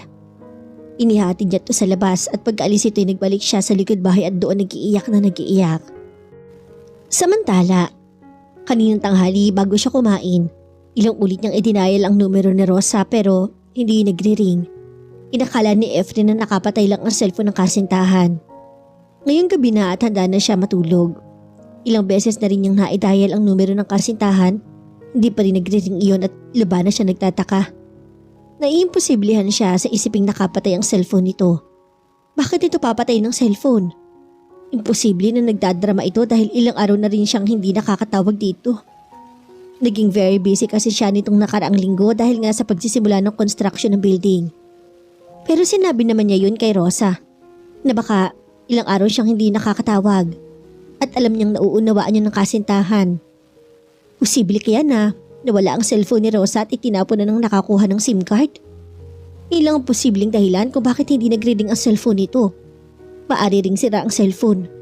Pero kung ganun nga, tsak niyang ipapagawa agad yun ni Rosa dahil palagi ito naghihintay ng tawag sa kanya. Minsan pa niyang idinayal ang numero nito at nang hindi pa rin mag-ring inagpa siyang matulog na lang. Pero pangako niya sa sariling bukas na bukas, bibili siya ng bagong cellphone at ipadadala niya yun sa kasintahan. Ilalagay na niya sa phone book niyon ang kanyang numero para matawagan siya nito. Humiga na siya para matulog. Ano? Ang ibig mong sabihin galing dito ang mama ni Efren? Parang hindi makapaniwalang tanong naman ni Aling Milagring kay Rosa matapos siyang ikwento dito ang tungkol sa pagpayag niya sa gusto ng mama ni Efren. Maraan siyang tumango kasabay ng pagpatak ng kanyang mga luha. Hindi nila ako gusto para kay Efren. Mapait niyang turan. Bakit ka pumayag sa gusto nila? Inay, ito na ang pagkakataon para makalaya si Itay. Kaya sinunggaban ko na. Pero paano ka? Alam kong mahal na mahal mo si Efren. Malilimutan ko na rin siya, Inay. Ang mahalaga makalaya si Itay at magkasama-sama tayong muli. Hindi nakakibo ang kanyang inay. Alam niyang gusto nitong makalaya ang kanyang Itay pero hindi sa ganung paraan. Mahal siya nito at alam nitong si Efren ang kanyang kaligayahan. Huwag na niyong isipin ang tungkol dun, Inay. Baka may ibang plano ang nasa itaas kaya nangyari to. Ang kailangan natin gawin ngayon, ihanap ng buyer tong bahay natin kahit mura lang. Hayaan mo at ipagsasabi ko sa mga suki ko sa palengke. Ito namang lupa ay hindi sa atin at umuupa lang tayo dito. Magkakabit ako ng karatulang for sale dito sa bakod natin para mabili agad tong bahay kahit mura lang. Para pagdating ni Itay, aalis na lang tayo. Bigla siyang niyakap ng kanyang inay. Pasensya ka na sa amin ng Itay mo, ha, anak. Hindi ka na nga namin nabigyan ng magandang kinabukasan. Kami pa ngayon ang magiging dahilan ng kalungkutan mo. Inay, huwag kayo magsalita ng ganyan. Mahal ko kayo ng Itay dahil laging mabuti kayong mga magulang sa amin ng mga kapatid ko. At handa akong gawin ang lahat para sa inyo. Napaiyak ng kanyang inay sa awa sa kanya. Napangiti si Lucy nang makitang pumasok ng restaurant na yon si Chit. Ang babaeng ginugusto niyang maging asawa para kay Efren. Anak ito ng kasosyo nila sa negosyo. Kinawayan niya to at nakita naman agad siya. Tumayo siya agad na nakipagbeso-beso na makalapit ito. Naupo sila na magkaharap at sa kanya kinambatan ng waiter. Kinuha nito ang kanilang order at saka sila iniwan. Anong nangyari, tita? Tanong nito sa kanya na makaalis ang waiter. Pumahig na siya, iha. Kinuha ko ng cellphone niya para hindi na sila magkausapan ni Efren. Malulungkot ang gusto si Efren niya sa Singapore kung hindi na niya makakausap ang babaeng yun. Yan ang dahilan kung bakit kita gusto makausap, Chit. Gusto kong pumunta ka sa Singapore at samantalahin mong manalulungkot si Efren para mapalapit ka sa kanya. Samahan mo siya doon at aliwin mo siya. Napangiti ang babae at halatang excited sa sinabi niya. Kailangan palang umisip ako ng dahilan kung bakit ako naroroon. Ayoko namang isipin niyang sinusundan ko siya doon. Napangiti siya. Gawin mo ang lahat para ang pagtingin niya ay maibaling niya sa'yo. Ako nang bahala doon, tita. Nahinto ang kanila pag-uusap nang dumating ang kanilang order. Inilatag inong waiter sa kanilang mesa at saka sila iniwan. Saglit na natuon sa pagkain ng kanilang pansin. Kung magagawa mo siyang maakit doon, yayain mo na siyang pakasal kahit sa West. Pagbabalik niya dito, saka na lamang natin ayusin ang kasal niya sa simbahan. Tumango naman si Chit. Pag natanggap na niya yung sulat na ginawa ni Rosa, tsak na magwawalayin at iyon ang pagkakataong sasamantalahin mo para mayaya mo siya na magpakasal. Napangiti naman si Chit. Alam ko na ang gagawin ko, tita. Pagbabalik namin dito, tiyak na kasal na kaming dalawa. Mabilis na nabili ang bahay ni na Rosa Palibhas ay pinag-alukan nila ng mura. Nagkaroon din sa kanilang lugar ang nakabili. Pati na ang mga gamit na hindi naman nila madadala sa kanilang pag-alis ay pinagbili na rin nila. At ang abay pinamigay. Nakaimpake na nga sila at talagang hinihintay na lamang nila ang paglaya ng kanyang itay para sila makaalis. Ang balak nila ay sa Bacolod magpunta. Yun ang hometown ng kanyang itay. Ang kanyang inay lang naman ang Taal na Tagalukban. Malayo yun at hindi na sila masusundan doon ni Efren dahil hindi naman alam nito na taga ron ng kanyang itay. Wala rin sila pinagsabihan sa kanilang mga kapitbahay para kung sakaling magawi doon si Efren, wala makakapagsabi dito kung nasan sila. Masakit yun para sa kanya pero kailangan pa nilang mag-anak ang kanyang itay. Kapag may nangyari sa kanyang itay, alam niyang labis yung ikalulungkot ng kanyang inay. Siya na lamang ang magtitiis. Bata pa naman siya at maganda. Marami pang lalaking darating sa kanyang buhay.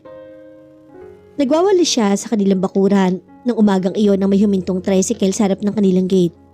Natitigil lang napatingin siya doon at gayon na lamang ang kanyang katuwaan nang makitang bumabado ng kanyang itay. Binitawan niya ang walis at halos tumakbong sinalubong ang ama. Yumakap agad siya dito at napaiyak sa dibdib nito sa malaking katuwaan. Giyakap din naman siya nito. Hinila na agad niya ito papasok sa loob nang mapansin niya na marami nagtitingin na sa kanila. Kailan pa kayo nakalaya, tay? Tanong niya rito habang iginagawa ito ng kape. Ngayong umaga lang. Pagbubukas ng opisina ay naroon na agad ang abogado ni Doña Lucy kaya nakalaya na ako. Salamat sa Diyos, sabi niya habang inilalapag sa harapan nito ang kape. Eto tay, may pinadalang kalamay si inay at baka nga raw dumating kayo ngayon. Rosa anak, nahihiya ako sa iyo. Naku itay, huwag na niyong isipin yun. Kalimutan na natin ang nangyari at magsimula tayo ng bagong buhay. Pero ikaw, magiging masaya na rin ako dahil kapiling na namin kayo itay. Saka bata pa naman ako at sabi nga ninyo maganda. Makakatagpo pa rin siguro ako ng lalaking magmamahal sa akin. Pasensya ka anak ha, dahil sa pagkakamali ko ikaw ang nagdurusa. Naku itay, ang mabuti pa ay kumain na kayo at saka kayo matulog. Matutuwa ang dalawa pag nakita kayo mamaya. Tanghalian na nandito na.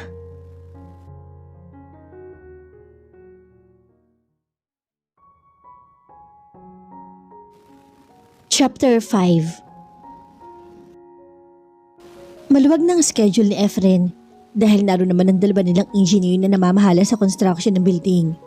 Pabisi-bisita na lamang siya sa project site. Ang totoo nga, maaari na siyang umuwi kung gusto niya. At magpadala na lamang ng isang architect na siyang titiyak na ang lahat ng nasa planong ginawa niya ay masusunod.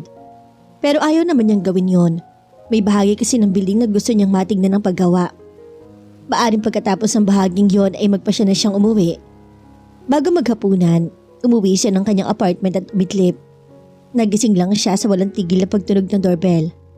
Agad siyang bumangon at binuksan ang pinto. Isang Pilipinong delivery boy ang napagbuksan niya na may hawak na kahon.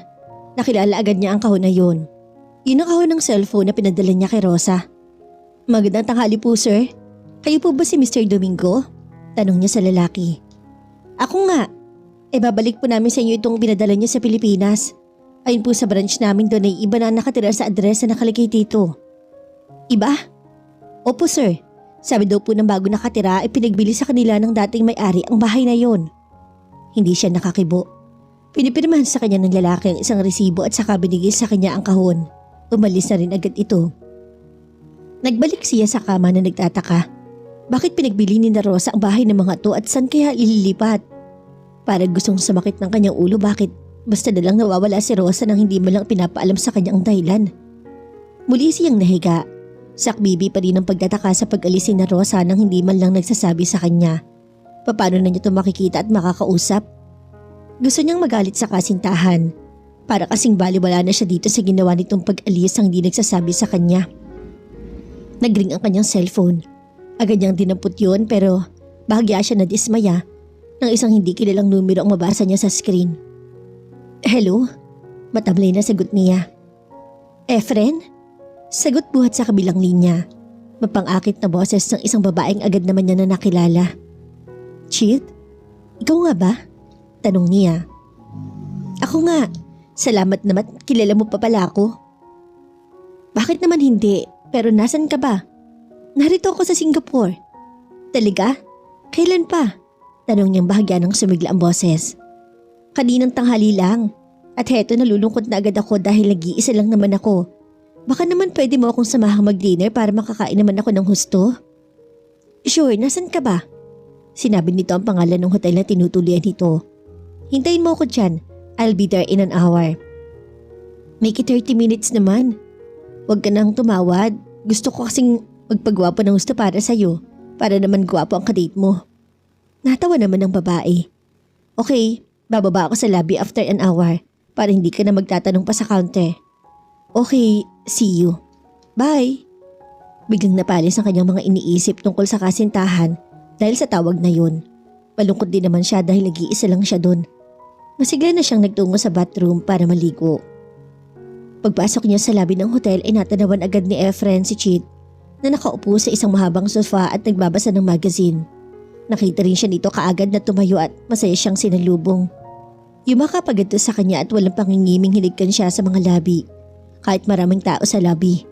Niyakap din naman niya to at tinugo ng halik. Lalo kang gumawa pa dito sa Singapore. Sabi nito nang magbitaw sila. Natawa siya. Bakit? Sa Pilipinas ba hindi ako gwapo? Natawa naman silang dalawa. Saglit niyang hinagod ng tingin ang babae. Talaga napakaganda nito. Bumagi dito ang suot na bestidong kulay old rose. Ikinawit ng babae ang isang kamay sa kanyang braso at hinila na siya nito patungo sa isang restaurant sa loob mismo ng hotel. Dito ba tayo kakain sa hotel? Tanong niya. Napahinto sa paglakad si Chit. Bakit ayaw mo? Mas gusto ko sa labas kumain. Hindi ko pag-aanong nalilibot tong Singapore eh. Ngayon lang kasi ako napunta dito. Pareho lang tayo. Sige, sa labas na tayo kumain. Pero may alam ka bang restaurant na masarap ang pagkain? Wala, pero madali lang maghanap. Maglakad na lang tayo. Mukha kasing marami namang makakainan sa paligid nitong hotel eh. Okay, you're the boss. At lumabas na sila ng hotel. Hindi naman sila nahirapan maghanap ng makakainan. Isang Thai restaurant ang kanilang pinasok at natuklasan nilang masasarap ang mga pagkain doon. Hindi nilalayo ang lasa ng mga ulam sa mga lutuing Pilipino. Isang luto ng karne ang in-order nila, hipon at isang gulay. Parehong strawberry juice ang kanilang inumin. Anong ginagawa mo dito sa Singapore? Tanong niya sa babae nang matagal-tagal na silang kumakain. Pinupunta kasi ako ni Papa dito para kausapin yung dalawang Singaporean na gusto magpa-imprenta sa amin ng maraming libro. Nasa printing business ang pamilya ni Chit. Ang imprenta ng mga to ay isa sa pinakamalaki sa Pilipinas. Nakausap mo na ba sila? Hindi pa. Kararating ko lang naman kaninang umaga eh. Bukas siguro. Sana ma-close mo ang deal. Pray for me. Kailangan pa ba? Ikaw pa ang galing-galing mo? Natawa naman ang babae. Bakit nag-iisa ka lang? Hindi ka nagsama kahit isa sa mga kapatid mo o kaibigan? Naku, puro busy ang mga kapatid ko. Ganoon din ang mga friends ko kaya napilitan akong lumakad na mag-isa. Magtatagal ka ba dito? Depende kung ma-close ko agad ang deal. Uuwi na rin agad ako. Kung hindi, malamang na magtagal pa ako. Good. Para naman may kasama rin ako dito.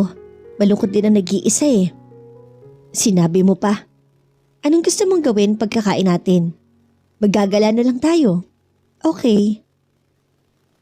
Pag-uwi ni Efren ng hapong iyon ay may inabot na sulat sa kanya ang lalaking nasa counter. Bumilis ang tibok ng kanya puso nang mabasang galing yon kay Rosa. Mabilis siyang nakaakyat sa kanyang unit at nang makaupo sa kama, sabik na pinilas ang sobre sa isang dulo. Naisip niyang masasagot na marahil ang sulat na yun ang lahat ng mga katanungan na sa kanyang isip sa biglang pagkabala ni Rosa. Nang mailabas ang sulat mula sa sobre, sabik niyang iniladlad yun at tinunghayan. Efren, marahil ay malayo na ako sa pagbasa mo ng sulat na to. Patawarin mo ako dahil natutong magmahal sa ibang puso ko. Malaya ka na. Huwag mo na sana akong hanapin pa muli. Patawad. Rosa. Agad na nagdilim ang kanyang mga mata.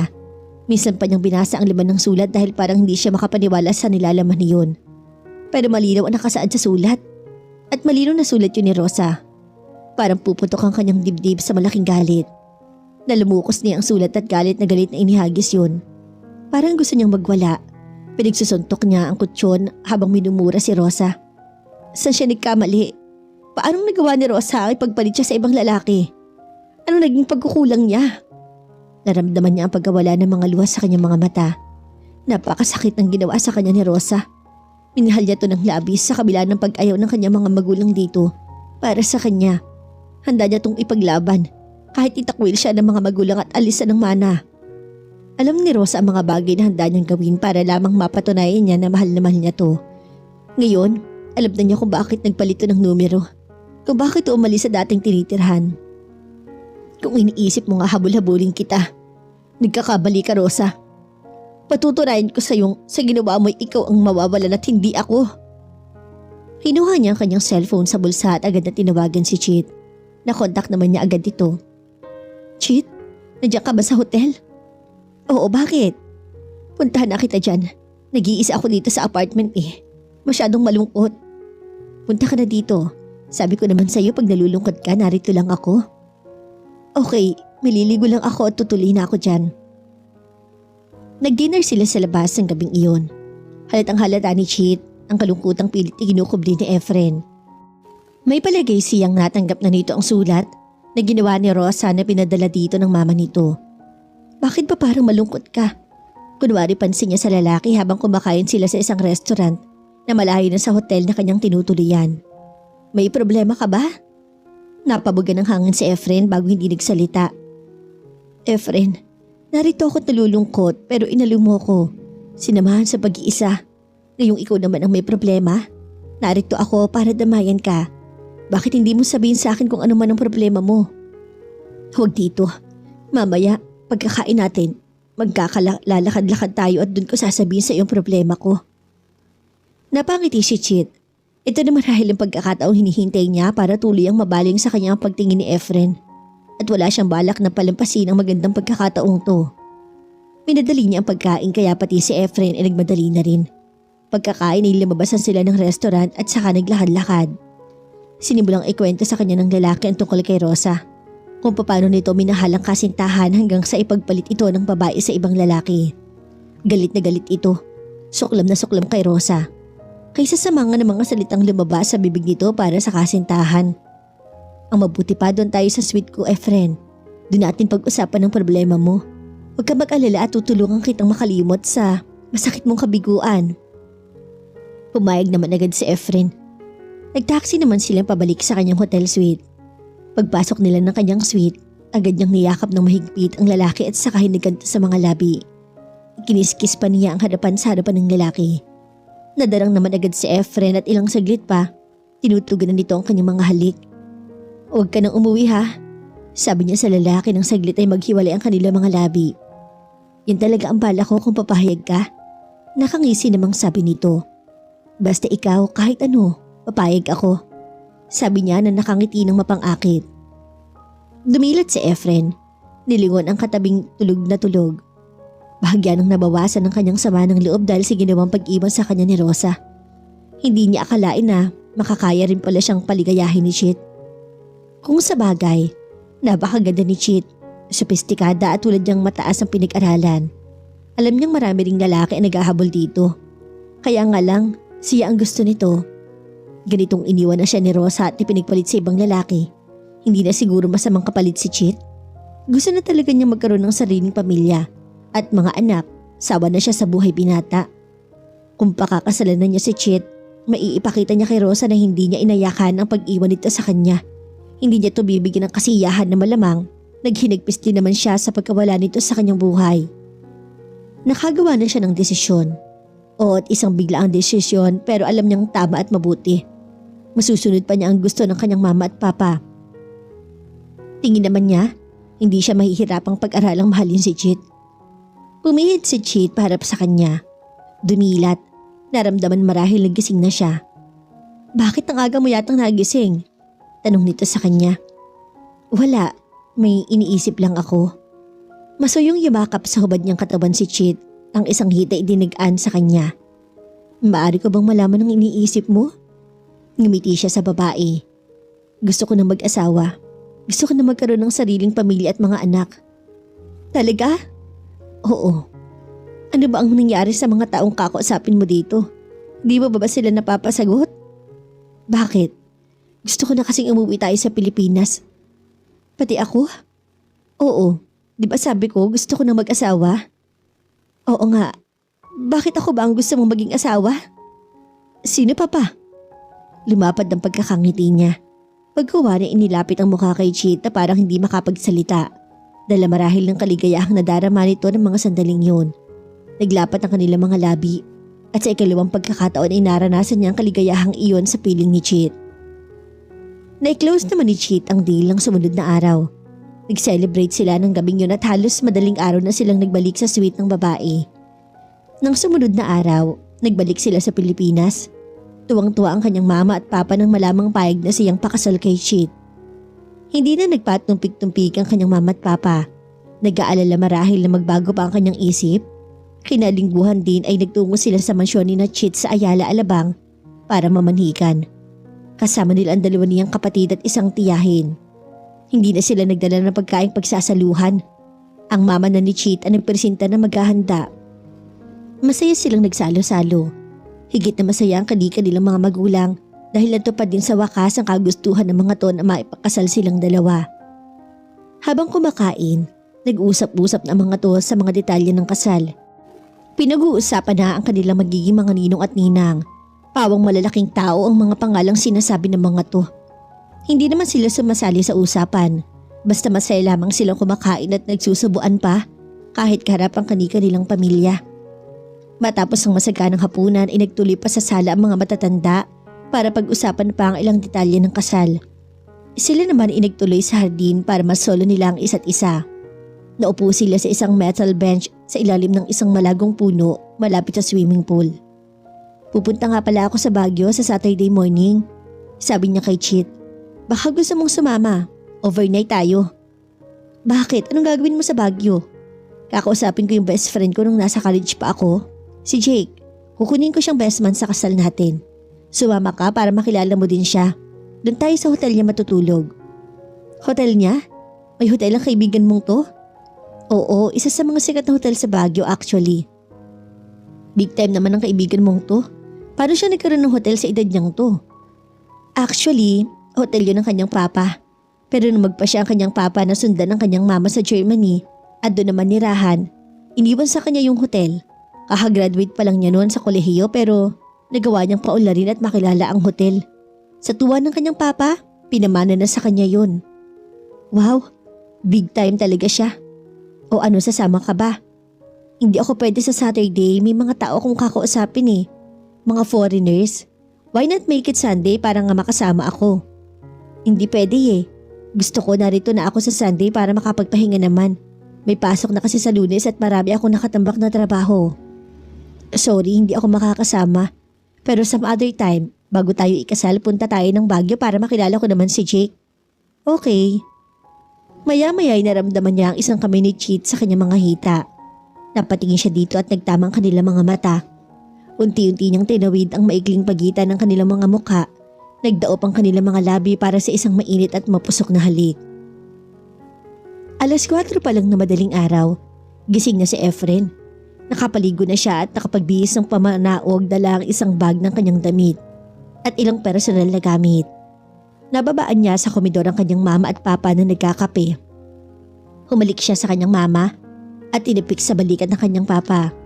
Pagkuhan, inagtimpla din ng kape. Hindi ka ba muna mag-aalmusal, iho? Meron naman tayong tinapay dito at mabilis lang kitang maipagpiprito ng bacon at ham. Hindi na huma, nagmamadali ako eh. Sa daan na lang ako mag-aalmusal. Bakit hindi mo niyaya si Cheat para naman makilala niya ang kaibigan mo? Yun naman pala ang kukunin mong best man, tanong ng kanyang papa. Hindi pwede si Cheat ngayon, papa. May mga tao raw siyang kailangang kausapin. Pero nagpaplano na lang kami ng lakad doon bago kami ikasal. Gusto ko rin namang makilala niya si Jake bago kami ikasal. Tumango ang kanyang papa at inubos naman agad niya ang kape. Gusto na niyang makaalis para makarating siya sa Baguio bago mananghali. Muli siyang humalik sa kanyang mama at nakipagkamay sa kanyang papa. Saka lumabas na siya at tinungo ang kanyang kotse. Ilang sandali pa at nasa labas na siya. Kumabay siya sa kanyang mama at papa na nasa may pinto. Sa kanya pinatakbo ang sasakyan.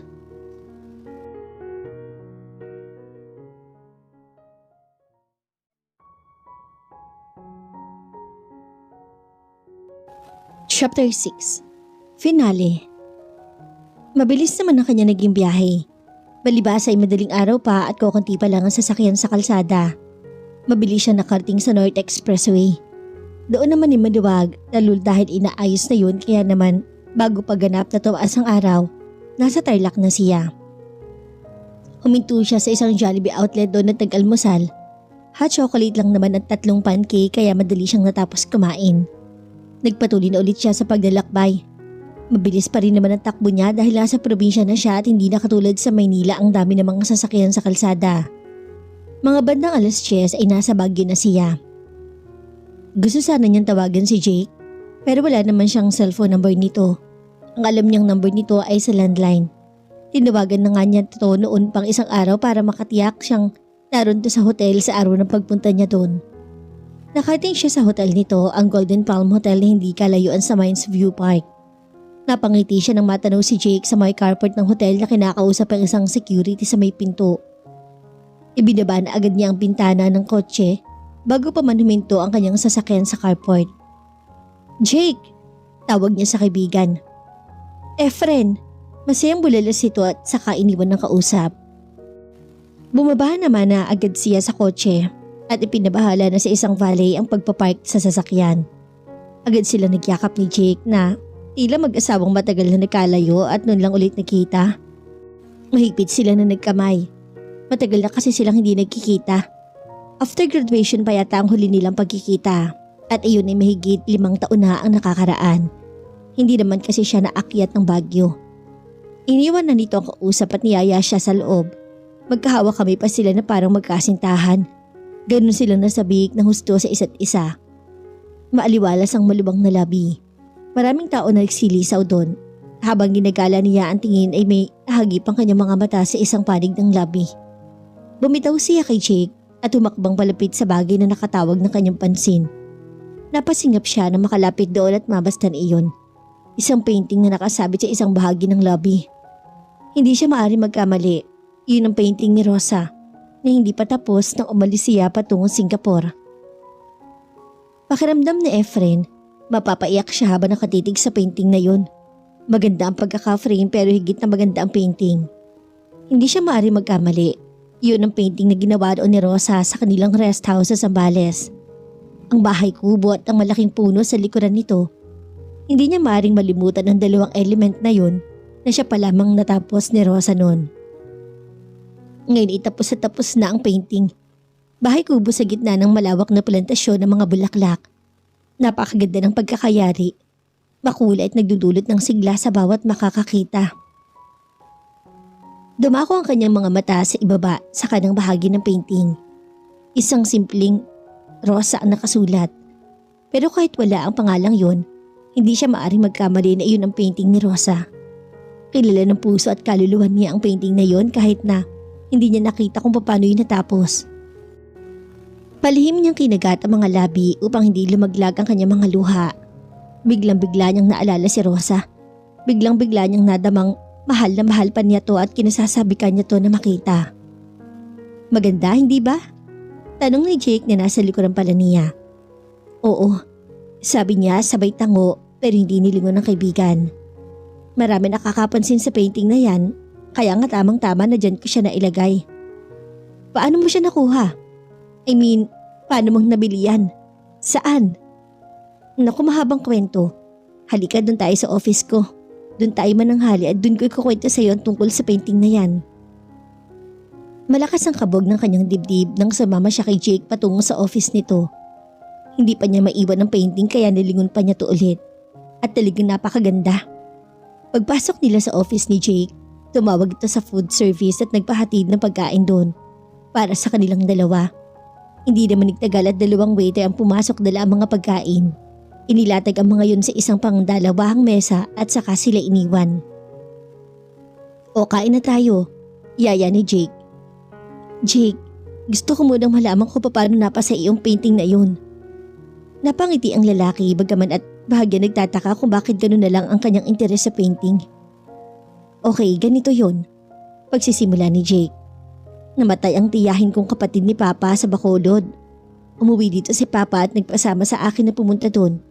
Isang linggo kami doon dahil hinintay pa naming mailibing si Tia Carmen.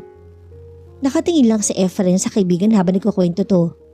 Nang ilibing na si Tia Carmen, nakita ko ang painting na yan sa patio ng simbahan na mukhang itinitinda niyong gumuhit niyan.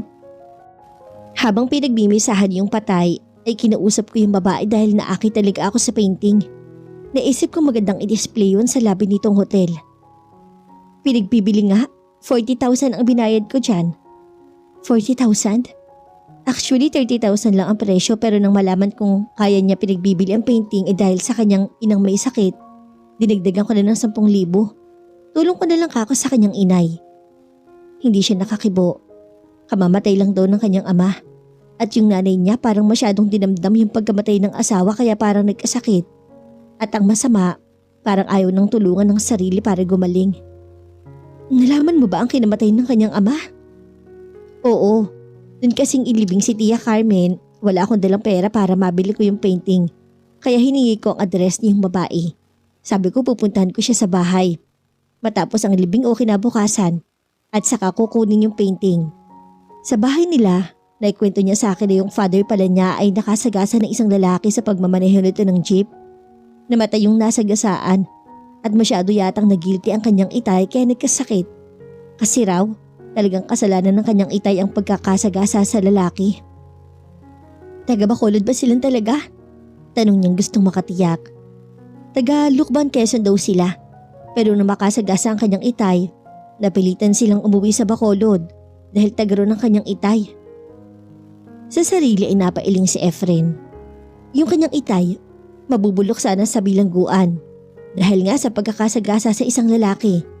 Inamin kasi ng kanyang itay na nagsiselfone to nang masagasaan yung biktima. Nabalitaan naman ng magulang ng kasintahan ng babae ang nangyari. Inalok nila ito na areglohin ang kaso para makalaya ang itay niya. Pero sa kondisyong lalayuan niya ang kasintahan nito. Napapikit si Efren. Hayun ang kasagutan sa kanyang mga tanong kung bakit hindi na niya makontak si Rosa at kung bakit umalis ito sa dating tinitirhan. Hindi niya napigilan ang pagpatak ng kanyang mga luha na labis na pinagtaka naman ni Jake. Efren, bakit? Yung pangalan ng babaeng yun, nalaman mo ba? Oo, Rosa Alto. Hindi na niya napigil ang damdamin at napahugulhol na siya sa nalaman tungkol kay Rosa. Efren, ano ba nangyayari sa'yo? Nagtaas siya ng tingin. Jake, ibigay mo sa akin ang address ng babaeng to sa Bacolod. Bakit? Si Rosa, siya ang kasintahan kong nawawala. Napaawang ang mga labi ni Jake. Pero ang sabi mo ikakasal ka na kay Chit. Paano naging kasintahan mo ang Rosa na to? Mahabang kwento pare. Pero ibigay mo muna sa akin ang address niya sa Bacolod at pupuntahan ko siya. Pare, paano ang inyong kasal ni Chit? Kami ni Rosa ang magpapakasal at pare, ikaw pa rin ang aming magiging best man. Hindi naman nakakibo si Jake. Anong gagawin mo sa Bacolod? Tanong naman ng kanyang mama ng umagang yun na bumaba siya ng kanyang kwarto na kapapaligo lang. Nakabihis at may dalang isang traveling bag. Sinabi niya sa ina na pupunta siya ng Bacolod. Naroon si Rosa, mama. Pupuntahan ko siya doon. Sabi niya sa mahinang boses. Sino? Malinaw ang narinig niyo, mama. Si Rosa. Nang umalis siya ng Quezon, doon sila nagpunta sa Bacolod. Sa bahay ng kanyang itay. Ngayong nalaman ko na, pupuntahan ko siya doon. Hanggang ngayon ba, hindi pa natatapos ang kaibangan mo sa babaeng yan? Baka nakakalimutan mo nang namanhikanak tayo kina Chid. Mahal ko si Rosa, mama. At alam kong alam na alam ninyo yan. At paano naman ang kasal ninyo ni Chid? Hindi ko mahal si Chid. Mama, yun lang ba ang masasabi mo? Malalagay sa malaking kahihiyan ng pamilya ni Chid kung hindi matutuloy ang inyong kasal. Walang malalagay sa kahihiyan, mama. Dahil wala namang nakakaalam ng tungkol sa aming kasal kundi tayo-tayo pa lang. Tatawagan ko si Chid at sasabihin ko natagpuan ko na si Rosa. Sasabihin ko sa kanyang gawa-gawa lang ang... Teka, maaring alam na niya ang tungkol doon. Hindi ba, mama? Alam na ni Chid na gawa-gawa lang yung pagsama ni Rosa sa ibang lalaki. Hindi nakakibo ang kanyang mama. Tumingin siya ng diretso sa mga mata nito. Baka nga pati yung pagpunta niya sa Singapore gawa-gawa lang din. Ano man ang totoo, hindi ako papayag na puntahan mo ang babaeng yon. Hindi ako papayag na hindi mo pakakasalan si Chit. Sigaw ng kanyang mama nang makabawi sa pagkabigla. Napailing siya ng malakas. Anak lang kita kaya kailangan sumunod ka sa gusto ko. Mara siyang napabuga ng hangin. Hindi mo ako mapipilit, mama. Nasa edad na ako para magpasya para sa aking sarili. Walang iya! Sigaw naman ng mama niya. Napapanaog ang kanyang papa at wari ay nabulahon nila sa pagtulog dahil sa malakas na boses ng kanyang mama. Ano ba nangyayari dito? Hayaan na magaling mong anak. Pupunta siya sa Bacolod para makipagbalikan sa babaeng yon. Sumbong ng kanyang mama. Totoo ba to, Efren? Tanong sa kanya ng kanyang papa. Kailangan kong gawin to, papa, para itama ang lahat. Hindi kami magiging maligaya ni Chit kung pakakasal kami dahil hindi ko siya mahal. Mauuwi lang sa hiwalayan ng aming pagsasama dahil doon. Kung ganun din lang ang mangyayari, hindi na ako mag-aasawa pa. Hindi nakakibo ang kanyang papa. Tutuloy na ho ako, papa. Mama, kapag umalis ka ngayon, huwag ka nang babalik. Huwag mong asahang may mamanahin ka sa amin. Napahinto siya sa paghakbang at galit na tumingin sa kanyang mama. Bakit ba ganyan kayong mayayaman, mama? Wala kayong alam na ipanakot sa inyong mga anak kundi itatakwil at aalisan ng mana. Akala ba ninyo, sa pera lamang lumiligaya ang isang tao? Ako, mula sa pagkabatay pawang kasaganaan ang natikman ko. Pero alam kong hindi ako ganap naliligaya kung si Chit ang mapapangasawa ko. Kahit ubo din sila ng yaman. Liligaya ako kahit wala ang mga karangyang to, mama. Basta katabi ko lamang ang babaeng mahal ko. Hindi na niya hinintay na makapagsalita ang kanyang mama. Nagmamadali na niyang tinungo ang pinto. Habol siya ng pagmumura ng kanyang mama pero hindi na niya yun pinansin. Nakalabas siya ng gate at naglakad na lamang. Sa banda pa roon ay nakakita siya ng isang taxi na nagbababa ng sasakay. Kinawayan niya yun at isinakay naman siya. Nagpahatid na siya sa domestic airport. Wala makakapigil sa kanya para puntahan si Rosa. Nandiyan na ako, Rosa. Bulong niya sa sarili.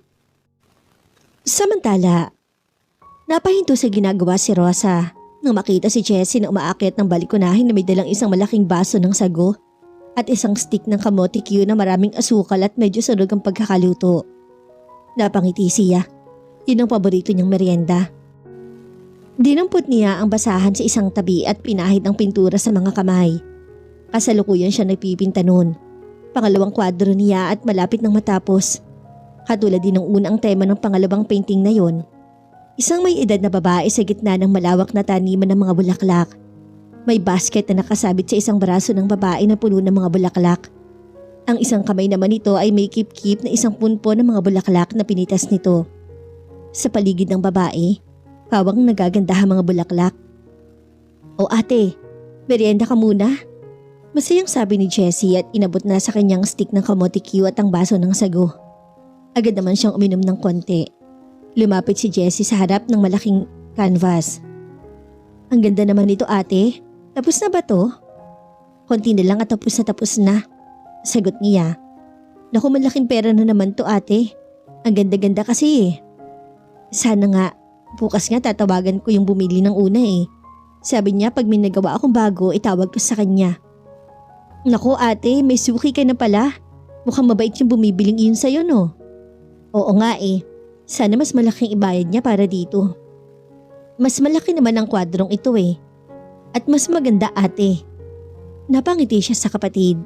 Sumulyap siya sa ibaba sa harap ng kanilang bahay kung saan may maliit na tindahan ng merienda ang kanyang inay. Maraming bumibili. Katulong naman nito ang bunso nilang si Manny at walang pasok noon. Babalik na sana niya ang tingin sa kwadro ng may humintong tricycle sa harap ng tindahan. Uhat doon ay bumaba ang isang lalaking kilalang kilala niya. Si Efren. Papasok na sana siya sa loob para magtago pero napatingala na si Efren at nakita na siya nito. Nakita niya nagsabi to sa kanyang inay at saka nagmamadali ng umakyat ng hagdan. Rosa? Tawag nito sa kanya. Dala na matinding pananabik, isinugod na niya to ng yakap. Wala siyang pakialam sa mga tao sa ibaba na nakatingin sa kanila. Yumakap din sa kanya ang lalaki at agad na naglapat ng kanilang sabik na mga labi. Matagal lang halik na yon at umiiyak na siya nang magbitaw sila. Alam ko na ang lahat, Rosa. At narito ako para patunayan sa iyo na humadlang man ang lahat, walang makakapigil sa akin para ikaw ang pakasalan. Pero malaking halaga ang nagastos sa amin ng iyong mama. Kalimutan naman ang mga yun. Hindi ka naman sisingilin niyon. Narito ako para pakasalan ka na, para hindi na tayo magkahiwalay pa. Pero, mahal mo ako at mahal kita. Wala nang dahilan para tumanggi ka pang pakasal sa akin. Paano mo nga pala ako natuntun dito? Tanong niya. Alam mo ba na best friend ko si Jake Augustine? Dinalo ko siya sa kanyang hotel sa Baguio. At nakita ko ang painting mo doon. Talaga? Oo. Siya nagkwento sa akin ng tungkol sa iyo kaya ako nakarating dito. Magpapakasal tayo at kukunin natin siyang best man ko, Rosa. At doon tayo sa kanyang hotel sa Baguio mag-honeymoon para makita mo yung painting mo doon. Nakadisplay sa lobby ng hotel. Friend, huwag ka na tumanggi pa, Rosa. Narito na ako, tutuparin ko ng pangako ko sa iyong ipaglalaban kita sa aking mga magulang. Wala na siyang nasabi pa. Yumakap na lang siya sa lalaki at sinubsob ang mukha sa dibdib nito. Masuyo namang hinagka ni Efren ang kanyang buhok. Alam ni Rosa, liligaya na rin silang dalawa ng kasintahan. Wakas. At dito na po nagtatapos ang maikling kwento ng pag-ibig ni na Efren at Rosa. Nawa kayo nag-enjoy at na-in love. Samahan niyo po ako muli sa mga susunod pang nakaka-in-love at nakaka-inspire ng mga kwento ng pag-ibig na aking ibabahagi. Maraming salamat po. Hanggang sa muli. God bless us all.